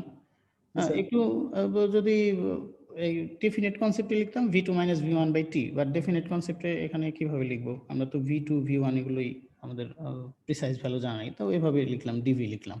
তার মানে ভ্যালোসিটি ডিফারেন্স, বাট কত আই ডোন্ট নো, আর টাইমের ডিফারেন্স এরকমই। যাই হোক, এখান থেকে তাহলে m কে ভিতরে ঢুকিয়ে দিই। m তো কনস্ট্যান্ট, মাস তো ফিক্সড, তাহলে তাকে ভেতরে রাখা বাইরে রাখা তো একই কথা, ডিফারেন্সিয়ালের ভেতরে। তাহলে এই যে মাস অ্যান্ড ভলিউম, এইটাকে কি বলে? মাস অ্যান্ড ভলিউম বলছি ভেলোসিটি, ভরবেগ। ভরবেগ স্যার। আচ্ছা, এই ভরবেগ ভালো। এখন আমরা একটু মোমেন্টাম নামে ডাকি, হ্যাঁ? ভরবেগের ইংরেজি হচ্ছে মোমেন্টাম। একে এল Momentum, জি স্যার। ইন্ডিকেট করে, জি হ্যাঁ? স্যার, জি আমরা স্যার। বলবো এটাকে মোমেন্টাম। আচ্ছা, তাহলে মোমেন্টাম এমভি। এখন তাইলে মোমেন্টাম লিখি। মোমেন্টাম লিখলে কি লিখবো বলো তো? Summation F equal D by D T, momentum মানে এল লিখে দিই, তাই না? D by D T. আমার এখানে লেখা একটু কঠিন, তোমরা বরাবরই এটা জানো। আচ্ছা, যাই হোক, ডি বাই ডিটি এল, এরকম লিখতে পারি। তোমরা কি জানো এই কথা যে এই এন এর উপরে যদি একটা ডট দিই, এটার মানে এরকম dn বাই ডিটি। মানে এটা একটু লেখে আর কি এভাবে, যে ডি বাই ডিটি বারবার লিখবো, ডি বাই ডিটি টাইমের রেসপেক্টে, হ্যাঁ, মাথায় রাখতে হবে টাইমের রেসপেক্টে ডিফারেন্সিয়েশন বারবার লিখবো, এই জন্য উপর একটা ডট দেওয়া মানে টাইমের রেসপেক্টে ডিফারেন্সিয়েশন। তাহলে আমরা এটাকে এভাবে লিখতে পারি, summation F equal D by dt L. না, বারবার এটা লেখা কঠিন, তাহলে উপর একটা ডট দিয়ে দিলাম। তাহলে এটার সাথে পুনঃপুনিকের কনফিউশন করা যাবে না, হ্যাঁ? তো এই এল ডট মানে হচ্ছে এল কে টাইমের রেসপেক্টে ডিফারেন্সিয়েশন। এই স্যার যে কোনো কিছুর উপরে ডট দিলে সেটা টাইমের রেসপেক্টেড আমাদের ডিফারেন্সিয়েশন এটা মেকানিক্স, বোঝায়। আমাদের মেকানিক্স এরকম, হ্যাঁ, আমাদের এই ও, সাবজেক্টের জি স্যার। অন্যদেরটা আমাদের জানা নেই। তাহলে আমরা নিউটন সেকেন্ড ল কিন্তু আলটিমেটলি এই কনসেপ্টে চলে নিয়ে আসলাম। এই দেখো, এখন কিন্তু তুমি এই কথা বলতে পারবা যে এই সামেশন অফ অল ফোর্স অর্থাৎ রেজাল্টেন্ট ফোর্স ইকুয়াল কি? ডি বাই ডিটি Momentum ভরবেগ এবং স্যার। বেগের এল পরিবর্তন। By dt. Rate of change of momentum, মোমেন্টামের পরিবর্তন। এল মানে মোমেন্টাম আর ডট মানে কি? টাইমের রেসপেক্টে চেঞ্জ। তাহলে টাইমের রেসপেক্টে হলে তাকে তো বলে রেট, তাহলে rate of change of momentum হয়ে গেল। এই কথাই আমরা পরবর্তীতে বলি, বাট ফর্মুলার কনসেপ্টটা হচ্ছে আগে থেকে। যাই হোক, এই অংশ পর্যন্ত আমরা আসলাম, এখন একটু সামনে যাব। আজকের ক্লাসটা একটু বেশি হবে, হ্যাঁ? ও আচ্ছা, এটা একটু পরে। তাহলে এই ট্রান্সলেটরি মোশনের ক্ষেত্রে আমরা এভাবে করতে পারি, এবং এরপরে তো আমাদেরকে বলেছি যে ওই কম্পোনেন্টে ভাগ করে করতে পারো। কিন্তু যদি পিওর রোটেশন হয়, ধরে নাও এরকম একটা ডিস্ক আছে, এরকম একটা ডিস্ক, ডিস্ক ডিস্ক হ্যাঁ, আমি বারবার বলছি এটা ডিস্ক, এটা কিন্তু সার্কুলার কোনো পাথ না, ডিস্ক। ধরে নাও এটার সিজি এখানে। যখন ডিস্কের কথা বলবো তখন তো সিজির বিষয় চলে আসতেছে, তাই না? যদি একটা সার্কেল বলতাম আর এখানে একটা পয়েন্ট বলতাম, তার মানে পয়েন্টের কোনো ওয়েট নাই, আর সার্কেল হচ্ছে তার পাথ, ঘোরাফেরার পাথ, তাহলেই না সার্কুলার মোশন হতো। এখন যেহেতু ডিস্ক, তো ডিস্ক ধরে নাও সিজি, ডিস্ক তো পুরো একটা সলিড বিষয়, এরিয়া এবং তার সাথে থিকনেসও আছে। ধরে নাও শুধু এরিয়াই থাকলো, হ্যাঁ, শুধু এরিয়ার পোর্শনই একটা ডিস্ক। থিকনেস বললে আবার অন্য বিষয় চলে আসে। ডিস্ক থিকনেস ধরে নাও ঠিক নাই একদমই, বা 1 মিলিমিটার। তো এইটাকে যখন এইভাবে ঘুরবে তাহলে কিন্তু এটা রোটেশন, যেহেতু রিজিড বডি, একটা বডি, এখানে কিন্তু বডি ছিল না, পার্টিকেল ছিল। তাহলে এই ডিস্কের ক্ষেত্রে রোটেশন হলো। এখন রোটেশনের ক্ষেত্রে আমরা কিভাবে কাজ করব? ট্রান্সলেটরি মোশনের ক্ষেত্রে তুমি ভেরি গুড, তুমি ট্রান্সলেটরি মোশনের ক্ষেত্রে তোমার এরকম ছিল অথবা স্ট্রেট ছিল, এখানে যদি কোনো একটা অবজেক্ট মুভ করতো, তোমার জন্য সুন্দর ফর্মুলা দাঁড়িয়ে আছে। সেই ফর্মুলা হলো summation F equal M A বা এল ডট, এরকম তুমি বলতেই পারো। কিন্তু এরকম ডিস্ক হলে সে তো এরকম করতে থাকবে একই, মানে ওর কিন্তু ঘোরার বারবার কিন্তু এরকম 360 ডিগ্রি 360 এভাবে কিন্তু ঘুরতেই থাকবে। এই সমস্ত যদি পিওর রোটেশন হয়, সেক্ষেত্রে আমরা কি করতে পারি? সেক্ষেত্রে আমরা কি করতে পারি? সেক্ষেত্রে আমাদের একটু কাজ করতে হবে, সেটা হচ্ছে এই, আচ্ছা, আমরা মোমেন্টাম কি জানলাম? এল ইকুয়াল মোমেন্টাম, তাই না? মোমেন্টাম এম ভি, তাই না? এই এম ভি, একে কিন্তু আবার বলে, লিনিয়ার মোমেন্টাম বলে, হ্যাঁ, যেহেতু এই ট্রান্সলেটরি মোশনের ক্ষেত্রে করেছি, একে লিনিয়ার মোমেন্টামও বলে, হ্যাঁ, লিনিয়ার মোমেন্টাম, লিনিয়ার মোমেন্টাম। তোমরা কি আমার কথা বুঝতে পারতেছো? Yes sir. আচ্ছা আচ্ছা, ওই পিন ড্রপ সাইলেন্ট, তো অনেক সময় মনে হয় নেটওয়ার্ক খারাপ হয়ে গেল, কনফিউশন কাজ করে। আচ্ছা,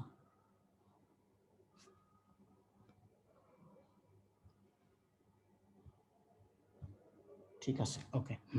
আচ্ছা, তাহলে এটাকে লিনিয়ার মোমেন্টাম বলে, কিন্তু যখন ওই ডিস্ক থাকে শুধু রোটেশন থাকে, রোটেশনের ক্ষেত্রে একটু আলাদা করে চিন্তা করতে হবে। তো রোটেশনের ক্ষেত্রে আমরা যেটা করতে পারি, আচ্ছা মোমেন্ট কাকে বলে তোমাদের মনে আছে? মোমেন্ট, মোমেন্ট এরকম ফোর্স, এটার মোমেন্ট বল যদি একটা পারপেন্ডিকুলার ডিস্টেন্স। হ্যাঁ পারপেন্ডিকুলার ডিসটেন্স এবং গুণ দিয়ে দিলে এটাই কিন্তু মোমেন্ট বলে, তাই না? জি স্যার। তাহলে এই ধরে নাও এই ডিস্কের এই সেন্টার থেকে রেডিয়াস হচ্ছে আর, রেডিয়াস হচ্ছে আর, বা যাই হোক আমি ওই ডিস্কের কনসেপ্টেই যাচ্ছি না। এই লিনিয়ার, এটা হচ্ছে লিনিয়ার মোমেন্টাম। তাহলে এই মোমেন্টামের যদি মোমেন্ট নিতে চাই তাহলে এটাকে কি করব? মোমেন্টামের মোমেন্টাম হচ্ছে এমভি, ভরবেগ, তার মোমেন্ট মানে কি? মোমেন্ট মানেই হচ্ছে কোনো কিছুর সাথে ডিসটেন্সকে কি করা, মাল্টিপ্লাই করা, তাই তো? তাহলে আমরা এটার সাথে এরকম ধরে নাও রেডিয়াস ফোর্সের সাথে, হ্যাঁ আর দিলাম, ডিসটেন্স রেডিয়াস, যাই হোক, তাহলে এটা তো মোমেন্ট হলো, তাই না? মোমেন্ট হলো তো, এটা মোমেন্ট হলো না?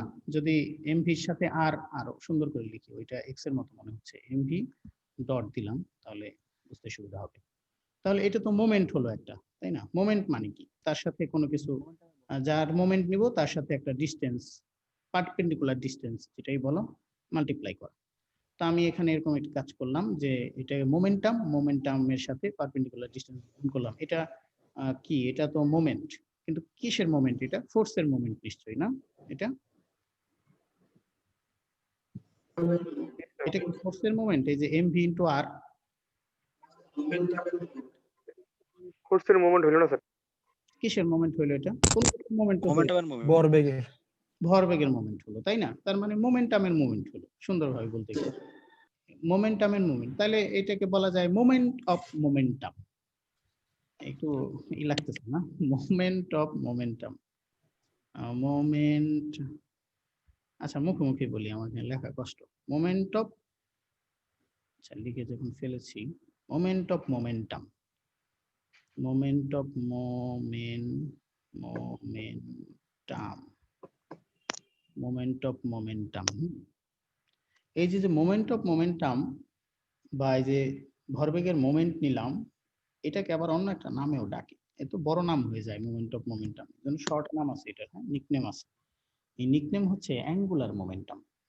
অ্যাঙ্গুলার মোমেন্টাম, এই দেখো এই মোমেন্টকে আর দিয়ে গুণ করেছে, তাহলে সরি মোমেন্টামকে আর দিয়ে গুণ করেছে, তাহলে মোমেন্ট অফ মোমেন্টাম হলো আর ইন্টু এমভি। তাহলে মোমেন্ট অফ মোমেন্টাম একে আবার এরকম এই অন্য ছোট একটা নামে ডাকে, সেই নাম হচ্ছে অ্যাঙ্গুলার মোমেন্টাম। এগুলো কিন্তু কোনোই না, মানে এমনি শিখতেছি আমরা, হ্যাঁ মোমেন্ট ছিল, এখন মোমেন্টাম ছিল, তাকে মোমেন্ট নিলাম, তাকে মোমেন্ট অফ মোমেন্টাম বলতে পারতাম, কিন্তু তা না বলে একটু তার একটা সুন্দর নাম আছে, এটাকে বলে অ্যাঙ্গুলার মোমেন্টাম, এই নামে ডাকলাম। এবং এটাকে এইচ দিয়ে নরমালি ইন্ডিকেট করে, এইচ ইকুয়াল আর ইন্টু এমভি। এই তো কোনো কনফিউশন আছে এর মধ্যে? মোমেন্টাম ছিল এল, তাকে মোমেন্ট নিলাম, তাকে ডাকতাম মোমেন্ট অফ মোমেন্টাম, কিন্তু তার আবার একটা সুন্দর নাম আছে, এটাকে বললাম অ্যাঙ্গুলার মোমেন্টাম। ওকে, ঠিক আছে এতটুকু। জি স্যার। তাহলে আমরা আরেকটু ইয়েতে যাব। এই দেখো একটু কাজ করে ফেলেছি, আর ইন্টু এম ভি রয়েছে, তো এই ভি কে আমরা এবার একটু রোটেশনে চিন্তা করব। রোটেশনে চিন্তা করলে ভি কে তো এরকম লিখতে পারো নাকি? দেখো ভি ইকুয়াল ওমেগা আর, শিখেছো না রোটেশনের ক্ষেত্রে গত চ্যাপ্টারে? জি স্যার। জি স্যার। বসিয়ে দিই, তাহলে এম ভি, এই অ্যাঙ্গুলার মোমেন্টাম কেন ডাকতেছে, একে রোটেশনের মধ্যে নিব ঘুরিয়ে ফিরিয়ে, আর কি এজন্য ওকে ওই নামে ডাকছি, বাট এটা অ্যাকচুয়ালি মোমেন্ট অফ মোমেন্টাম। যাই হোক, এই তাহলে m v r m omega into r, তাহলে এইখানে কি হবে? এই অংশটুকু একটু কাজ করলে, sir r square m omega. আচ্ছা তাইলে তো বেটার, সুন্দর, আমরা তাই লিখলাম। আচ্ছা এই এম আর স্কোয়ার এইটুকু পাশে লিখেছি, আর ওমেগাটা এই সাথে লিখেছি। এখন তোমরা আমাকে তোমাদের প্রায়র নলেজ থেকে আমাকে এটা জানাবা, এই একটা বিষয় আমি এখানে ড্র করলাম। এই ব্যাপারটা হচ্ছে এরকম, এটা হচ্ছে 1 নাম্বার, এটা 2 নাম্বার, এটা 3 নাম্বার, এই আমার এক্সিস। আমি সিজি জানতে চাই, কিভাবে বের করব এই অংশটা? ফর্মুলা কি আছে তোমাদের কাছে বলো? 3টা অংশে ভাগ করে ফেলেছি। স্যার পুরোটাকে একটা sir moment of inertia by করব স্যার। পুরোটাকে একটা বর্গ ধরে ওই যে ত্রিভুজের অংশটুকু যদি বাদ দেই, সিজি প্রথমটা স্যার 1 আর 2 স্যার বর্গক্ষেত্র এই স্যার সেন্টার অফ গ্র্যাভিটি তো বলে না, সেন্ট্রয়েড বলে একে। যাই হোক 2D হলে সেন্ট্রয়েড। আচ্ছা সেন্ট্রয়েড বের করব কিভাবে আমরা জানি, কিন্তু ফর্মুলা বলা, অ্যাডমিশনের ফর্মুলা আমি এভাবে লিখলাম। দেখো 1 নম্বরের এরিয়া, 1 নম্বরের R1 না জি, D1 লিখলাম। এখান থেকে ধরো, এখান থেকে এই 1 নম্বরের এই সেন্ট্রয়েড পর্যন্ত ডিসটেন্স, এই পর্যন্ত সেন্ট্রয়েড পর্যন্ত ডিসটেন্স, এটা R1 বা D1। আচ্ছা R1 ই লিখি, কিছু আসে না। x1 ও বলা যেতে পারে sir. X1 very good. X1 না Y1, এই X হলো ডান পাশের, ওটা হচ্ছে Y। জি স্যার ওয়ান স্যার। বেশি ভালো লাগবে। লম্ব হলে স্যার y আর ভার্টিক্যাল হলে এই যে হরাইজন্টাল হলে x। কি কারণ তাছাড়া আবার অনেক সময় এটা মানে কনফিউশন যে সবসময় খালি আর ব্যবহার করে, আর এর প্রতি এত মায়া কেন, এরকম না আসলে। তাহলে A1 Y1 তারপরে কি বলো, প্লাস a2 প্লাস a2 এ দেখছো A1 দেওয়া হয়নি, A2 Y2। জি স্যার। আচ্ছা বুঝলাম, উপরে তোমরা পারবা। নিচে আর কি আছে, নিচে কি দেয়? নিচে স্যার a1 নিচে প্লাস area a1 বসে আছে। A1 a1 plus a two sir. Plus a2 plus a3 plus A3 যাই হোক, তাই না, সবগুলো আছে। আচ্ছা এই জায়গায় হচ্ছে আমার কথা। আমার কথা হচ্ছে এখানে কি কাজ করলাম, A1 Y1 তাই না, A1 Y1। A1 কি এরিয়া স্যার। এরিয়া, আর Y1 ডিসটেন্স। Distance sir. তাহলে এরিয়া ইনটু ডিসটেন্স, পারপেন্ডিকুলার ডিসটেন্সই কিন্তু নিয়েছো। তাহলে এটা কি হয়েছে, মোমেন্ট। এই moment, area moment. Area moment. Area moment. Very good, তোমরা এটা জানো, এটার নাম হচ্ছে এরিয়া মোমেন্ট। মোমেন্ট লিখলাম না, এরিয়া মোমেন্ট। তাহলে এরিয়া মোমেন্টকে আবার মোমেন্ট নিবে, তাহলে কি করব, এই এরিয়া মোমেন্ট হচ্ছে আবার এই, ডিসটেন্স গুণ করব স্যার, আবার ডিসটেন্স গুণ করব। তারপরে একে যদি আবার মোমেন্ট নেই তাহলে এটাকে আবার ডিসটেন্স দিয়ে গুণ করে দিব। মোমেন্ট মানে হচ্ছে ডিসটেন্স দিয়ে গুণ, তাই না? এটুকু কনসেপ্ট এমনি চিন্তা করতে থাকি, যদিও ফিজিক্যাল আছে, এর আলাদা কথাবার্তা আছে। এনিওয়ে, তাহলে এটা ছিল এরিয়া মোমেন্ট, যা তোমরা বললা। আমরা সিজি বের করি কিভাবে, সমস্ত এরিয়া মোমেন্ট গুলো বের করি, তারপরে এরিয়া দিয়ে ভাগ করি, তাতে আমাদের সিজি আসে। এটা আমাদের একটা এই ফর্মুলা, যে এরিয়া মোমেন্ট বের করো, তারপরে এরিয়া দিয়ে ভাগ করো, সিজি পেয়ে যাবা। ভেরি গুড, সেটা অন্য কথা। তাহলে এই এরিয়া মোমেন্টকে যদি আবার মোমেন্ট নিতে চাই, তাহলে এই এরিয়া মোমেন্ট তার সাথে আবার ডিসটেন্স দিয়ে দিলাম, তাহলে কি বলে, moment of area moment, moment of area, moment of area moment. হ্যাঁ, এই অংশটাকে বললা এরিয়া মোমেন্ট, এ ওয়াই, আর তাকে মোমেন্ট নিলা, তাহলে মোমেন্ট অফ এরিয়া মোমেন্ট এরকম বলে। আবার এই যে প্রথমে যে আসলাম না এরিয়া মোমেন্ট, এরিয়া মোমেন্টের কিন্তু আরেকটা নাম আছে, তোমরা জানো নিশ্চয়ই, এটা ফার্স্ট মোমেন্ট, তাই না? ফার্স্ট মোমেন্ট এরিয়া মোমেন্টকে বলে area moment. First moment. Area moment. আবার মোমেন্ট নেই, তাহলে মোমেন্ট অফ এরিয়া মোমেন্ট, অথবা আরেক নাম কি, second moment of area sir. Second moment, তাই না? Second moment of area. হ্যাঁ, second moment of area, very good, সেভাবে বলা যায়, বা সেকেন্ড মোমেন্ট শুধু সংক্ষিপ্ত আকারে বললাম। এর আরেকটা নাম আছে, সেটা কে জানো? Moment of inertia. Moment of inertia. Moment of inertia, জড়তার ভ্রামক। হ্যাঁ, মোমেন্ট অফ ইনার্শিয়া, এটা হচ্ছে এরিয়া মোমেন্ট অফ ইনার্শিয়া। হ্যাঁ, এরিয়া জি মোমেন্ট, স্যার। যেহেতু এরিয়া থেকে আসছে। যদি এখানে এরকম হয় এম ওয়াই স্কয়ার, তাহলে এটা কি মাস মোমেন্ট অফ ইনার্শিয়া। তাই তো? জি sir, mass moment of moment of inertia. ইনার্শিয়ার কনসেপ্টটাই আসে মাস থেকে। এরিয়া হচ্ছে অনেক পরের বিষয়, সেগুলো থিকনেস বাদ দিয়ে আসে। মেইনলি মোমেন্ট অফ ইনার্শিয়ার কনসেপ্টটা আসে মাস থেকে। তাহলে এম ওয়াই স্কয়ার হলে তাকে বলবো মাস মোমেন্ট অফ ইনার্শিয়া, এবং এই মাস মোমেন্ট অফ ইনার্শিয়াকে ইন্ডিকেট করে আই দিয়ে। মোমেন্ট অফ ইনার্শিয়াকে আই দিয়ে ইন্ডিকেট করে, তো মাস মোমেন্ট অফ ইনার্শিয়া আই দিয়ে। তাহলে আমি এই কাজ করেছি, এই যে এখানে দেখো আমি কি কাজ করেছি। আমি যেটা করেছি, এই m r square, mass into distance square, তাহলে কি এটা, moment of inertia, mass moment of inertia. Mass moment of inertia, very good. শুধু মোমেন্ট অফ ইনার্শিয়া বলতে আসলে mass moment of inertia indicate করে। আর যদি এরিয়াটা হয় তাহলে ইন্ডিকেট করে দিতে হবে এরিয়া মোমেন্ট অফ ইনার্শিয়া, কারণ মোমেন্ট অফ ইনার্শিয়ার কনসেপ্টই আসে মাস থেকে। আমরা আস্তে আস্তে দেখবো যে ফিজিক্যালি ওই এরিয়ার আসলে ভাবে মিনিং অতটাই না, স্ট্রং না। এনিওয়ে, তাহলে এটা মাস মোমেন্ট অফ ইনার্শিয়া বা মোমেন্ট অফ ইনার্শিয়া যাই বলো, আর তার সাথে ওমেগা, এটা লিখলে তো আপত্তি নাই, আই ওমেগা লিখছি, ঠিক আছে তো? জি স্যার, কনিক ভরবেগ। আচ্ছা, এখন এই লিখলাম, এবং এটা কোত্থেকে আসলো, অ্যাঙ্গুলার মোমেন্টাম। হ্যাঁ, অ্যাঙ্গুলার মোমেন্টাম কিন্তু আবার ভুলে যাওয়া যাবে না। অ্যাঙ্গুলার মোমেন্টাম ছিল হচ্ছে মোমেন্টাম অর্থাৎ ভরবেগের মোমেন্ট। মোমেন্ট অফ মোমেন্টাম বা অ্যাঙ্গুলার মোমেন্টাম, সেখানে একটু কারসাজি করে আমরা আইডব্লিউ তে নিয়ে আসলাম, হ্যাঁ?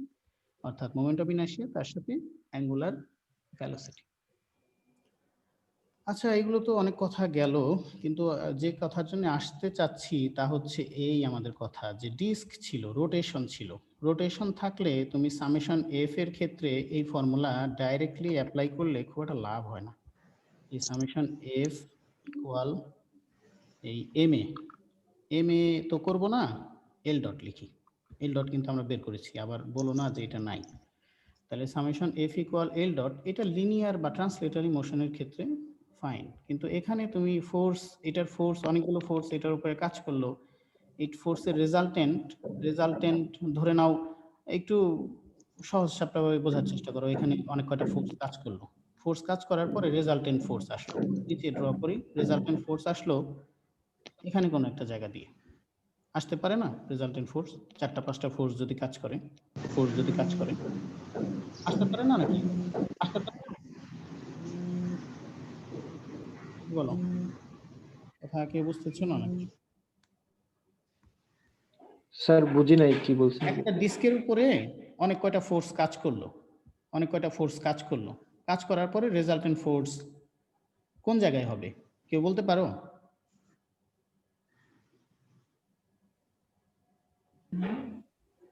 সেন্টার বরাবর তো। কেন সেন্টার বরাবর? রেজাল্টেন্ট পেরিগন। ডিপেন্ড করবে, তাই না? তোমার ফোর্সের ভ্যালু কত, কোন ডিরেকশনে কাজ করতেছে, এরপরে না তুমি রেজাল্টেন্ট ফোর্স বের করতে পারবা। ধরে নাও রেজাল্টেন্ট ফোর্স এরকম 8টা-10টা ফোর্স ছিল, রেজাল্টেন্ট ফোর্স কাজ করে, হ্যাঁ, কাজ করে রেজাল্টেন্ট ফোর্সের এই পয়েন্টে কাজ করে, এরকম একটা পয়েন্টে রেজাল্টেন্ট ফোর্স কাজ করে, আর সিজি হয় এখানে। হতে পারে কি এরকম রেজাল্টেন্ট ফোর্স অন্য একটা পয়েন্ট দিয়ে কাজ করবে, এরকম সম্ভাবনা আছে? তোমাদের কি মনে হয়? জি স্যার, হতে পারে তো। হতে পারে না? আছে তো, ওই যে এফএক্স আর এফওয়াই বের করলে বোঝা যাবে। আচ্ছা, তাই তো, এফএক্স এফওয়াই বের করলেই বোঝা যাবে যে রেজাল্টেন্ট ফোর্স কোন দিকে কাজ করেছে। তাহলে রেজাল্টেন্ট ফোর্স একদিকে কাজ জি। করলো, সিজি আরেক দিকে। সিজি তে তো নরমালি কি জানো বলো তো, ওয়েট কাজ করে না সিজি তে? জি স্যার। তাহলে আলটিমেটলি কিন্তু এই বিষয়টা কি হবে, এই বিষয়টা কিন্তু ওই লিনিয়ারের মতো কোনো দিকে সরে যাবে না, এটা কিন্তু আবার ওই রোটেটই করবে আলটিমেটলি, হ্যাঁ, যে কোনো একদিকে রোটেট করবে, যেহেতু মোমেন্টের মতো আছে, তাই না? দুইটা ফোর্স আছে, তার মধ্যে ডিস্টেন্স আছে, এটা তো কাপল বলে, মোমেন্ট বলে, এরকম মোমেন্টের মতো থাকবে। হ্যাঁ, আমার সহজ সাপটা কথা হচ্ছে, যদি কেউ এত ভেজালের মধ্যে না যেতে চাও, আমি খুব সিম্পলি বলতে চাই, সেটা হচ্ছে রোটেশনাল বস্তু নিয়ে যখন কাজ করবা তখন summation F equal M A বা এল ডট, এটা ফেলে খুব একটা লাভ হবে না, কারণ হচ্ছে এটা দিয়ে তুমি ফোর্স পর্যন্ত যেতে পারবা, ফোর্সের পরে অ্যাক্সেলারেশন হলে এটা আবার রোটেটই করবে, আলটিমেটলি রোটেশন হবে, তখন আমাদের ফর্মুলা একটু চেঞ্জ করতে হবে, আমরা সেই অংশে যাব মেইনলি। হ্যাঁ, তাহলে আমাদের ফর্মুলা ছিল এরকম, summation F equal L dot, এটা ছিল না, বা এম এ, এরকমই তো ছিল আমাদের ফর্মুলা। জি স্যার। এটা ছিল ট্রান্সলেটরি মোশনের ক্ষেত্রে, যদি হয় স্ট্রেইট লাইন, কার্ভ, এগুলোর ক্ষেত্রে আমরা পারি, ব্যবহার করতে পারি, কিন্তু যখন রোটেশনাল ডিস্ক বা রোটেশনাল কোনো অবজেক্ট হয় তখন সেখানে রোটেশনই হতে থাকে। তাহলে রোটেশন হতে থাকলে এই ট্রান্সলেটরের এই ফর্মুলাকে আমাদের একটু পাল্টাতে হবে। তাহলে একটু পাল্টাতে হবে, কিভাবে পাল্টাতে হবে? রোটেশনের আমরা একটা মোমেন্ট নিতে পারি, দুই পাশে মোমেন্ট নিলে এরকম করলাম, আর ইন্টু সাম এফ, আর ইন্টু ওই এল ডট মানে ডি বাই ডিটিএল, ঠিক আছে? মোমেন্ট নিয়েছি দুই পাশে, সমস্যা আছে? দুই পাশে মোমেন্ট নিলাম। না স্যার, ঠিক আছে। আচ্ছা, তাহলে দুই পাশে যদি মোমেন্ট নেই, আসো এবার এল এল এল কে পাল্টে কি লিখলাম? এল মানে কি? মোমেন্টাম, এমভি লিখলাম। তা এখন এই আর কে ভেতরে দিয়ে দিই, এই আর কে ভেতরে দিলাম, আর ইন্টু এমভি হয়েছে। জি স্যার। এই আর ইন্টু এমভি কে আমরা অন্য নামে ডাকি, সেই নাম কি? Angular momentum. Angular momentum. তো তাই লিখলাম অ্যাঙ্গুলার মোমেন্টাম, জি লিখেছি, এটা সিজিতে এই কারণে। আচ্ছা, আমি একটু একটা ফোন রিসিভ করি, হ্যাঁ, একটা ফোন আসছে তো, দাঁড়াও একটু একটা ফোন রিসিভ করে তোমাদের জয়েন করছি।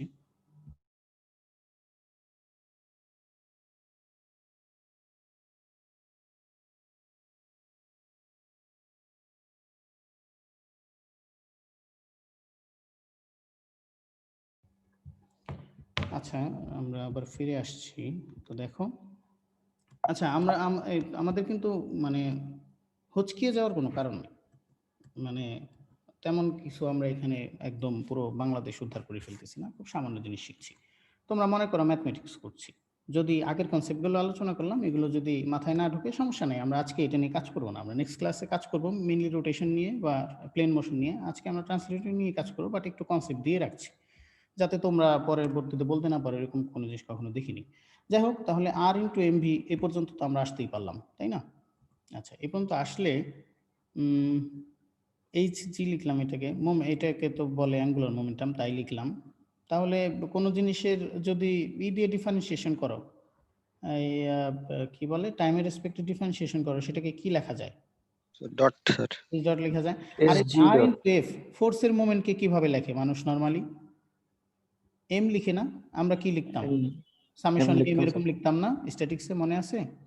তখন শুধু ডান পাশে শুধু ফোর্স দিতাম, তারপরে ডিসটেন্স গুলো দিতাম, শুধু এম দেয়। তো আমরা এখানে জি দিয়েছি ওই সেন্টার অফ গ্র্যাভিটি ওই পয়েন্টে। হ্যাঁ, এগুলোর আমরা এক্সপ্লেনেশন দেখবো আসলে কেন জি দেই, বা তোমাদের মাহবুব স্যার এখানে জি না দিয়ে ও ব্যবহার করবে, হ্যাঁ সেটা অন্য বিষয়।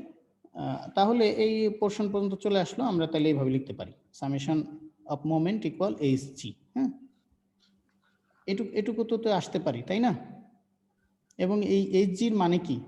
এইচ জির মানে angular momentum sir, angular momentum. আর এই যে এটার ফর্মুলা কিন্তু এই যে এটুকু এনেছি, আপত্তি নাই কিন্তু কারোর, আই ওমেগা, তাই না? তাহলে এই যে আবার একটু এইভাবে লিখি, এইচ জি মানে তো এই লাইন থেকে আসো, এইচ জির ডটে যাবা না, এই লাইন থেকে আসো, উপরের লাইন থেকে আসো। এটা ডি বাই ডিটি ছিল, এইচ জি ছিল, এইচ জির পরিবর্তে কি লিখতে পারি? মানে অ্যাঙ্গুলার মোমেন্টামের পরিবর্তে আই ওমেগা লিখতে পারি না? তাহলে আই ওমেগা লিখলাম। আর আই ওমেগাকে এখন ধরো আই কে বাইরে নিয়ে আসলাম, তাহলে ডি আই কে যদি বাহিরে নিয়ে আসি তাহলে কি থাকবে? আই কে বাহিরে নিয়ে আসলাম, আর ডি বাই ডিটি এখানে কি থাকবে? ওমেগা স্যার, তাহলে ডি ওমেগা বাই ডিটি। তাহলে ভেলোসিটিকে রেসপেক্টে ডিফারেন্সিয়েশন করলে হয় অ্যাক্সিলারেশন।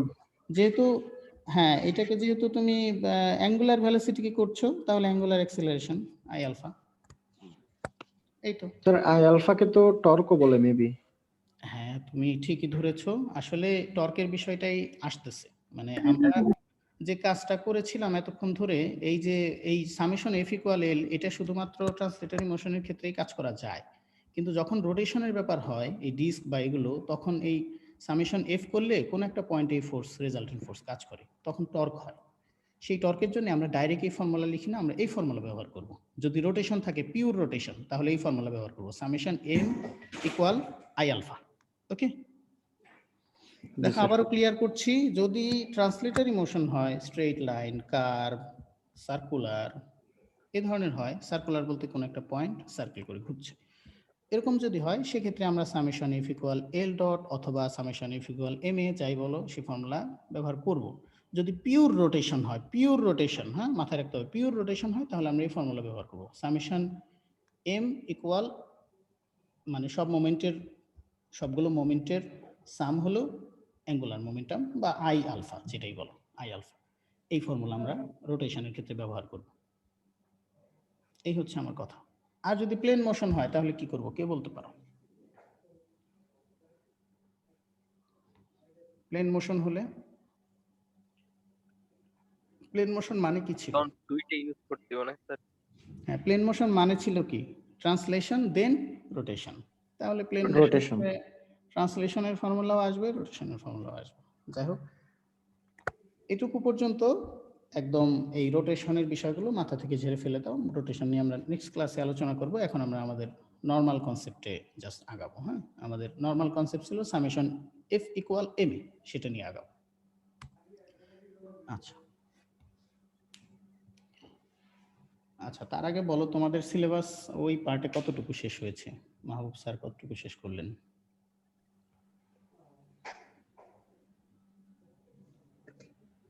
মানে কত চ্যাপ্টারে আছো তোমরা মূলত? 12 শেষ হয়েছে? স্যারকে তো ওইভাবে জিজ্ঞাসা করা হয়নি। এক অধ্যায় মেবি বাকি আছে স্যার, না এক অধ্যায় শুরু করবে আর কি, ওইটাই চ্যাপ্টার 13 তোমরা বোধহয় করে ফেলেছো না? চ্যাপ্টার 13 চলতেছে স্যার। আচ্ছা, তাহলে 14 পর্যন্ত হবে তো? তাহলে 14 এই 13 ও শেষের দিকে প্রায়। হ্যাঁ, তোমাদের ওই পোরশন শেষ হয়ে শুনতে গেলে পাচ্ছেন? শুনতে পারবো। স্যার শুনতে পাচ্ছেন? হ্যাঁ, হ্যাঁ, শুনতে পাচ্ছি। বলো প্লিজ। স্যার ভার্সিটিতে কি ভিসি নিয়োগ হয়েছে স্যার? সেরকম কোনো নিউজ এখনো পাইনি। ও আচ্ছা আচ্ছা। আমরা ওই আনঅফিশিয়ালি কিছু শুনতে পাচ্ছিলাম তো আর কি। ওরকম একটা আমিও শুনেছি, কিন্তু জানি না আসলে। আল্লাহ ভালো জানে। আচ্ছা, যাই হোক, তার মানে ওই পোরশনে তোমরা অলরেডি প্রায় শেষের দিকে চলে এসেছো। তাহলে আমাকে আসলে এই বিষয়গুলো রিপিট না করলেও হতো। এগুলো তো তোমরা ওখানেই শিখে এসেছো। শুধু শুধু বললেই আমি এই অংশটা স্কিপ করে যেতাম। না স্যার, এটা বেটার হয়েছে আমাদের জন্য। স্যার আপনি যতটুকু ডিটেইলসে বলছেন স্যার ওইভাবে অতটুকু বলেন। ডিটেইলস আমরা করি নাই স্যার, আমরা জাস্ট ওই লগুলা পড়ছি, লগের মাহমুদ স্যারের বিষয় হচ্ছে উনি আসলে একটু সিলেবাসের বেশি, তো হয়তো ও কারণেই ওভাবে টেনে গিয়েছেন। বা না স্যার আরো একটু আপনি মনে করেন আমাদেরকে দেখে লিখিয়ে মানে কিভাবে আসছে ওগুলো সবগুলো দেখাইছেন স্যার। জাস্ট এমনি স্যারের জন্য ওইটা সুবিধা হতো যদি ফিজিক্যাল ক্লাস হতো। অনেক সময় যে দেখো আমার জন্য এখানে রাইট করা কঠিন, আর মাহবুবের জন্য আরো বেশ কঠিন, কেননা ওর তো আসলে ল্যাপটপে ওভাবে লেখা যায় না, বেশ ঝামেলা। যাই হোক, ওইটা সমস্যা নাই। আর একটু বিষয় হচ্ছে সবভাবে মানে সব ধরনের আহ, এই কন্ডিশনের সাথে নিজেকে তৈরি করতে হবে। কেননা শুধুমাত্র স্ট্রেইট পাথে, একটা সরল পাথে তুমি চলে যাবা, এটা দিয়ে তুমি একটা ছেলে ছোটবেলা থেকে কষ্ট করে বড় হয়েছে, প্রতিকূল পরিবেশে থেকেছে, অনুকূল পরিবেশে থেকেছে, তার যে স্ট্রেংথ, মানসিক স্ট্রেংথ, কাজ করার অ্যাবিলিটি, আর একটা ছেলে একদম সোনার চামচ মুখে দিয়ে জন্মেছে, সবসময় একদম খুব ভালো অবস্থায় ছিল। তো এই দুটো ছেলে নিশ্চয়ই অ্যাবিলিটি একরকম হবে না, তাই না? যে ছেলে যত বেশি কঠিন সময়গুলো এক্সপিরিয়েন্স করবে, নিশ্চয়ই সে তুলনামূলক তার চেয়ে ভালো হবে, তাই না? তো সেক্ষেত্রে সব ধরনের সিচুয়েশন আসবে। কখনো কোনো চ্যাপ্টার পড়া ইজি মনে হবে, কখনো নিজের বেশি এফোর্ট দিতে হবে কোনো কোনো স্যারদের ক্ষেত্রে। যাই হোক, এগুলো নিজেকে অ্যাডজাস্ট করে নিতে হবে। এনিওয়ে, তো আমরা এই যে প্রবলেম, সব ছোট ছোট প্রবলেম, হ্যাঁ, বেশি সময় লাগবে না, এগুলো করি। দু একটা করলে একটু কনসেপ্ট ক্লিয়ার হবে। আমরা যেহেতু রিজিড বডি নিয়ে আলোচনা করছি, আর মাহবুব স্যার যেহেতু পার্টিকেল নিয়ে আলোচনা করছে, তো একই মোটামুটি কাছাকাছি কনসেপ্ট। বাট আমার এখানে রোটেশনের বিষয়গুলো আছে, ওনার ওখানে সার্কুলার আছে, আর আমার এখানে প্লেন মোশন থাকবে, ওর ওখানে সম্ভবত ওগুলো নাই। আচ্ছা, তাহলে আমাদের 11:30 আবার ক্লাস আছে। বুঝলাম না, কয়টায়? 11:30 স্যার আমার ক্লাস আর কি আমাদের। এত তাড়াতাড়ি চলে আসলো, 9টা 10টা 11টা। আচ্ছা, আমি শুনতে পাচ্ছেন স্যার? তোমরা একটু তাড়াতাড়ি আমার সাথে করলেই আমি বেশি সময় নিব না। দেখো, তাহলে যেহেতু ফর্মুলাগুলো আমাদের জানা হয়ে গেছে, আমরা একটু আগাই। The motion of 2.5 KG rod, হ্যাঁ, এখানে 2.5 কেজির একটা রড আছে এবি, দেখতেই পাচ্ছ ফিগারে, is guided by 2 small wheel. দুটো চাকা দিয়ে এটা মুভ করে ফ্রিলি এই স্লটের মধ্যে। ফিগার দেখে অনেকটা বোঝা যায়, এবং রেডিয়াসও দেওয়া আছে। এটা একটা সার্কেলের মোটামুটি কোয়ার্টার, হ্যাঁ, 4 ভাগের 1 ভাগ। আচ্ছা, if a force P of magnitude 8 Newton is applied at B, যদি এখানে 8 নিউটন ফোর্স অ্যাপ্লাই করা হয়, ডান দিকে দেখানোই হচ্ছে সুন্দরভাবে, তাহলে অ্যাক্সিলারেশন অফ দ্য রড, এই রডের অ্যাক্সিলারেশন বের করতে হবে। Reaction at A and B, A আর বি রিয়াকশন বের করতে হবে। এনিওয়ে, খুব সহজ। আমরা এই যে রডটা ড্র করলাম, রডটা ড্র করে প্রথমে কি কাজ ছিল মনে আছে? সবগুলো ফোর্স দিতে হবে, ফ্রি বডি ডায়াগ্রাম। ওকে, অ্যাপ্লাইড ফোর্স দিব। অ্যাপ্লাইড ফোর্স কোনটা? এখানে পি, রাইট? বি পয়েন্টে কাজ করে দিলাম। তারপরে রিয়াকশন দিই। রিয়াকশন কোন কোন পয়েন্টে রিয়াকশন হবে? টাচ করে আছে কোন কোন পয়েন্ট? এ পয়েন্ট আর বি পয়েন্টে। এ পয়েন্ট বি পয়েন্ট টাচ করে আছে, তাহলে বি পয়েন্টের রিয়াকশন এদিকে দিলাম, এ পয়েন্ট আর বি আর এ পয়েন্টের রিয়াকশন এদিকে দিলাম। কেউ যদি উল্টো করে দাও, তাকে জেলে দেওয়ার কোনো সুযোগ নেই, রেজাল্ট মাইনাস আসবে, কোনো সমস্যা নেই। হ্যাঁ, তাহলে আমি এভাবে দিয়েছি, ভালো না লাগলে উল্টো করে দিবা, কোনো আপত্তি নেই। আচ্ছা, তাহলে হলো, রিয়াকশন হয়ে গেল, ভেরি গুড। এরপরে আরেকটা ফোর্স বাকি আছে, বডি ফোর্স। এখানে বডি ফোর্স শুধু ওয়েট, তোমরা জানো। তাহলে সেটা কোথায় দিব? এইখানে নিশ্চয়ই, তাই না? এই জায়গায় দিব। জি বরাবর। হ্যাঁ, এটা তো একটা 2D শেপ, এটা সিজি নাই, সেন্ট্রয়েড আছে, তো সেন্ট্রয়েড এখানেই মনে হয় না, এই জায়গায় হবে সম্ভবত। জি স্যার। কি শিখে আসছো এত এতদিন পর্যন্ত সিজি এই জায়গায় থাকে, সব ভুলে গেল নাকি? গোলায় খেয়ে ফেললে হবে? এইরকম শেপ যখন ছিল কোয়ার্টার, কোয়ার্টার জি স্যার। শেপ যদি হয় এরিয়া, এরিয়াই চিন্তা করো, তাহলে তার সিজি কোথায় ছিল? এখানে একদম লম্বের কাছে স্যার, লম্বের কাছে। জি স্যার। এরকম একটা জায়গায় ছিল না? জি জি যাই হোক, ওরকমই এখানে এটা যেহেতু কার্ভ, এটা একটা কার্ভের সাথে কনসিডার করা হচ্ছে। তোমরা গুগল করে দেখতে পারো যে কার্ভের সিজি। তো সেক্ষেত্রে এরকম এটার সিজি হবে এরকম কোন একটা সিজি, তো না সেন্ট্রয়েড, বারবার সিজি বলছি, সিজি হয় 3D শেপের, যেহেতু 2D সেন্ট্রয়েড। সেন্ট্রয়েডের মানে হচ্ছে জিওমেট্রিক্যালি সেন্টার, মানে এর জিওমেট্রি করে যে কোনো এক জায়গায় সেন্টার তুমি করলা। এরকম একটা অবজেক্ট আছে, আমি বললাম বলো তো এটার সেন্টার কোথায়? তুমি কি করবা? এই কোনাকুনি লাইন টানবা, এখানে লাইন টান, বিভিন্ন জায়গায় অনেকগুলো লাইন টেনে দেখবা যে জায়গায় সবগুলো লাইন এসে কোইনসাইড করে, এটাই তাহলে এটার সেন্ট্রয়েড, সেন্টার, এরকম আর কি। যাই হোক, তাহলে এটার ক্ষেত্রে সেন্ট্রয়েড হচ্ছে এরকম একটা জায়গাতে, এবং সেটা এই এই সেন্টার থেকে এই পর্যন্ত ডিস্টেন্স হবে 2r/π। আমি গুগল থেকে নিয়েছি, তোমরাও দেখতে পারো, বা কার্ভের ক্ষেত্রে তোমরা যে আগে থেকে শিখে আসো, এই সেন্টার থেকে নিচের দিকেও ডিস্টেন্স 2r/π। ওকে, এটা নিয়ে আর আলোচনা করছি না, এই কিভাবে কোনটার সেন্ট্রয়েড বা সিজি কততে হয়, এইগুলো নেট থেকে ভালো পাওয়া যায়, বা ওইভাবে মুখস্থ করে নিবা। কমন গুলো আমরা জানি, তুই বুঝের এটা সেটা, এগুলো আমরা জানি, কার্ভেরটাও দেখে নিও যেহেতু লাগতেছে। আচ্ছা, তাহলে হয়ে গেল। এখন এই জায়গায় দিব আমরা আমাদের বডি ফোর্স, ওয়েট। ওকে, দিলাম, ওয়েট দিয়ে দিলাম। এই শেষ, ডায়াগ্রাম হয়ে গেছে, আর কোনো ডায়াগ্রাম লাগবে না, তাই না? স্যার আরেকটা লাগবে না? ফ্রিকশন হবে না?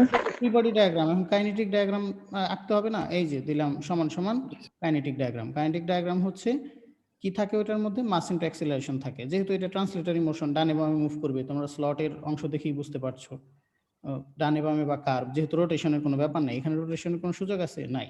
কিভাবে হবে না, স্যার। রোটেশন? তার মানে এখানে ওই ধরনের কিছু নাই, ট্রান্সলেটরি। তো ট্রান্সলেটরি এই যে দিলাম, এই রড বা কার্ভ যেটাই বললাম আঁকলাম, আর এইখানে এই সেন্ট্রয়েড থেকে এমে দিলাম। আমি ডান দিকে দিয়েছি, তোমরা বাম দিকে দিলেও আপত্তি নেই। তো হয়ে গেল আমাদের ডায়াগ্রাম, খুব সুন্দর। এখন আমরা তাহলে করি। অনেকগুলো ফোর্স আসছে, তার সাথে এটা আসছে। আমরা তো আসলে কম্পোনেন্ট ভেঙে কাজ করি, এটা নতুন কিছু না। তাহলে সামেশন এফএক্স লেখো এইভাবে, সামেশন এফএক্স। ডান পাশে নিশ্চয়ই জিরো লিখবো না, যেহেতু স্ট্যাটিক্স না, বডি মুভ করছে, তাহলে সামেশন এফএক্স ইফেক্ট, এটার ইফেক্ট লিখবো। এবং আমি ডান দিকে পজিটিভ ধরেছি, তোমাদের যেখানে খুশি ধরো। তো দেখো ফোর্স কি কি আছে ডান পাশে, এই এক্স ডিরেকশনে কি কি আছে ফোর্স? পি ফোর্স শুধু, শুধু পি আছে, আর আর এম এটা আছে। ইফেক্টের ক্ষেত্রে এম কি এটা পাবো? ইফেক্টের ক্ষেত্রে শুধু এম এ, তাই না? জি জি স্যার। স্যার। আচ্ছা, এম এ বা এম এ এক্স, আমি যেহেতু এদিকে ধরেছি তাই লিখলাম। P equal M A, P এর ভ্যালু জানা আছে, আছে না? 8 নিউটন। আর এই এম এর হচ্ছে 2.5, আর এ, তাহলে এ বের হয়ে গেল 3.2। একটা অ্যান্সার শেষ না, the acceleration of the rod. এবং আমি যেহেতু ডানে ধরেছি, তার মানে এটা ডানি। ওকে, মিলে গিয়েছে, হয়ে গেল। এর সাথে এখন বলা হচ্ছে reaction at A and B, A আর বি তে রিয়াকশন। তাহলে সামেশন এফ এক্স করেছি, সামেশন এফ ওয়াই করি। সামেশন এফ ওয়াই করলাম, কত হবে ফোর্সের ক্ষেত্রে বলো? N A N A plus plus N B plus N B minus NB W. মানে উপরের দিকে যেহেতু পজিটিভ ধরেছি, N A positive, N B positive, আর ডব্লিউ হচ্ছে কি নেগেটিভ, মাইনাস আর তাহলে negative. N A plus N B minus W. আর ডান পাশে উপরে নিচের কোনো ইফেক্ট আছে? না স্যার। না স্যার। জিরো লিখলাম, সমস্যা তো নেই। তো এখান থেকে এসে এই অংশ আমাদের আসলো। ওকে, আচ্ছা হয়ে গেছে। এখন তারপরে আর কি করা যায়? এতে তো হচ্ছে না, রিয়াকশন বের হচ্ছে না। দুইটা যোগ করে সমান হচ্ছে ওয়েট, এই পেলাম, এতে হবে না। তাহলে কি করতে হবে? ওয়েট বের করতে হবে। তাহলে মোমেন্টে চলে যাও, মোমেন্ট নাও, আমরা যেভাবে করি। তাহলে মোমেন্ট বি পয়েন্টে নেই, বি পয়েন্ট হচ্ছে এটা। তো বি পয়েন্টের রেসপেক্ট মোমেন্ট নেই, অ্যান্টি ক্লকওয়াইজ পজিটিভ চিন্তা করেছি আমি, আর ডান পাশে হবে ইফেক্ট। ওকে, তাহলে এভাবে লিখলাম বি পয়েন্টে। আচ্ছা, এটা নিজেরা একটু বলে নিই, তারপরে ভালো হবে। তাহলে এই বি পয়েন্টে মোমেন্ট নিলে ফোর্স এখানে কি আছে? এন এ আছে, তাই না? জি sir. N A into distance কত হবে ফোর্সের জন্য? এই ফোর্সের জন্য পার্টিকুলার ডিস্টেন্স কত? আর, তাই না? জি স্যার। আচ্ছা, এন ইন্টু আর। আর ডব্লিউর জন্য ডিস্টেন্স কত হবে কে বলতে পারে? আর মাইনাস 2r, এই যে এই ডিস্টেন্স আর মাইনাস মাথায় রেখো। R minus 2 pi r by pi. আচ্ছা, তাহলে আমরা এরকম করে লিখলাম, কোনো আপত্তি নাই। ডব্লিউ এর জন্য আর মাইনাস 2 পাই/r, যেহেতু এইটুকু ডিস্টেন্স হবে, পারপেন্ডিকুলার ডিস্টেন্স মানে এইটুকু ডিস্টেন্স, এই ফোর্সের সাথে 90 ডিগ্রি, এই যে ফোর্সের সাথে কিন্তু 90 ডিগ্রি হয়েছে, মাথায় রাখতে হবে।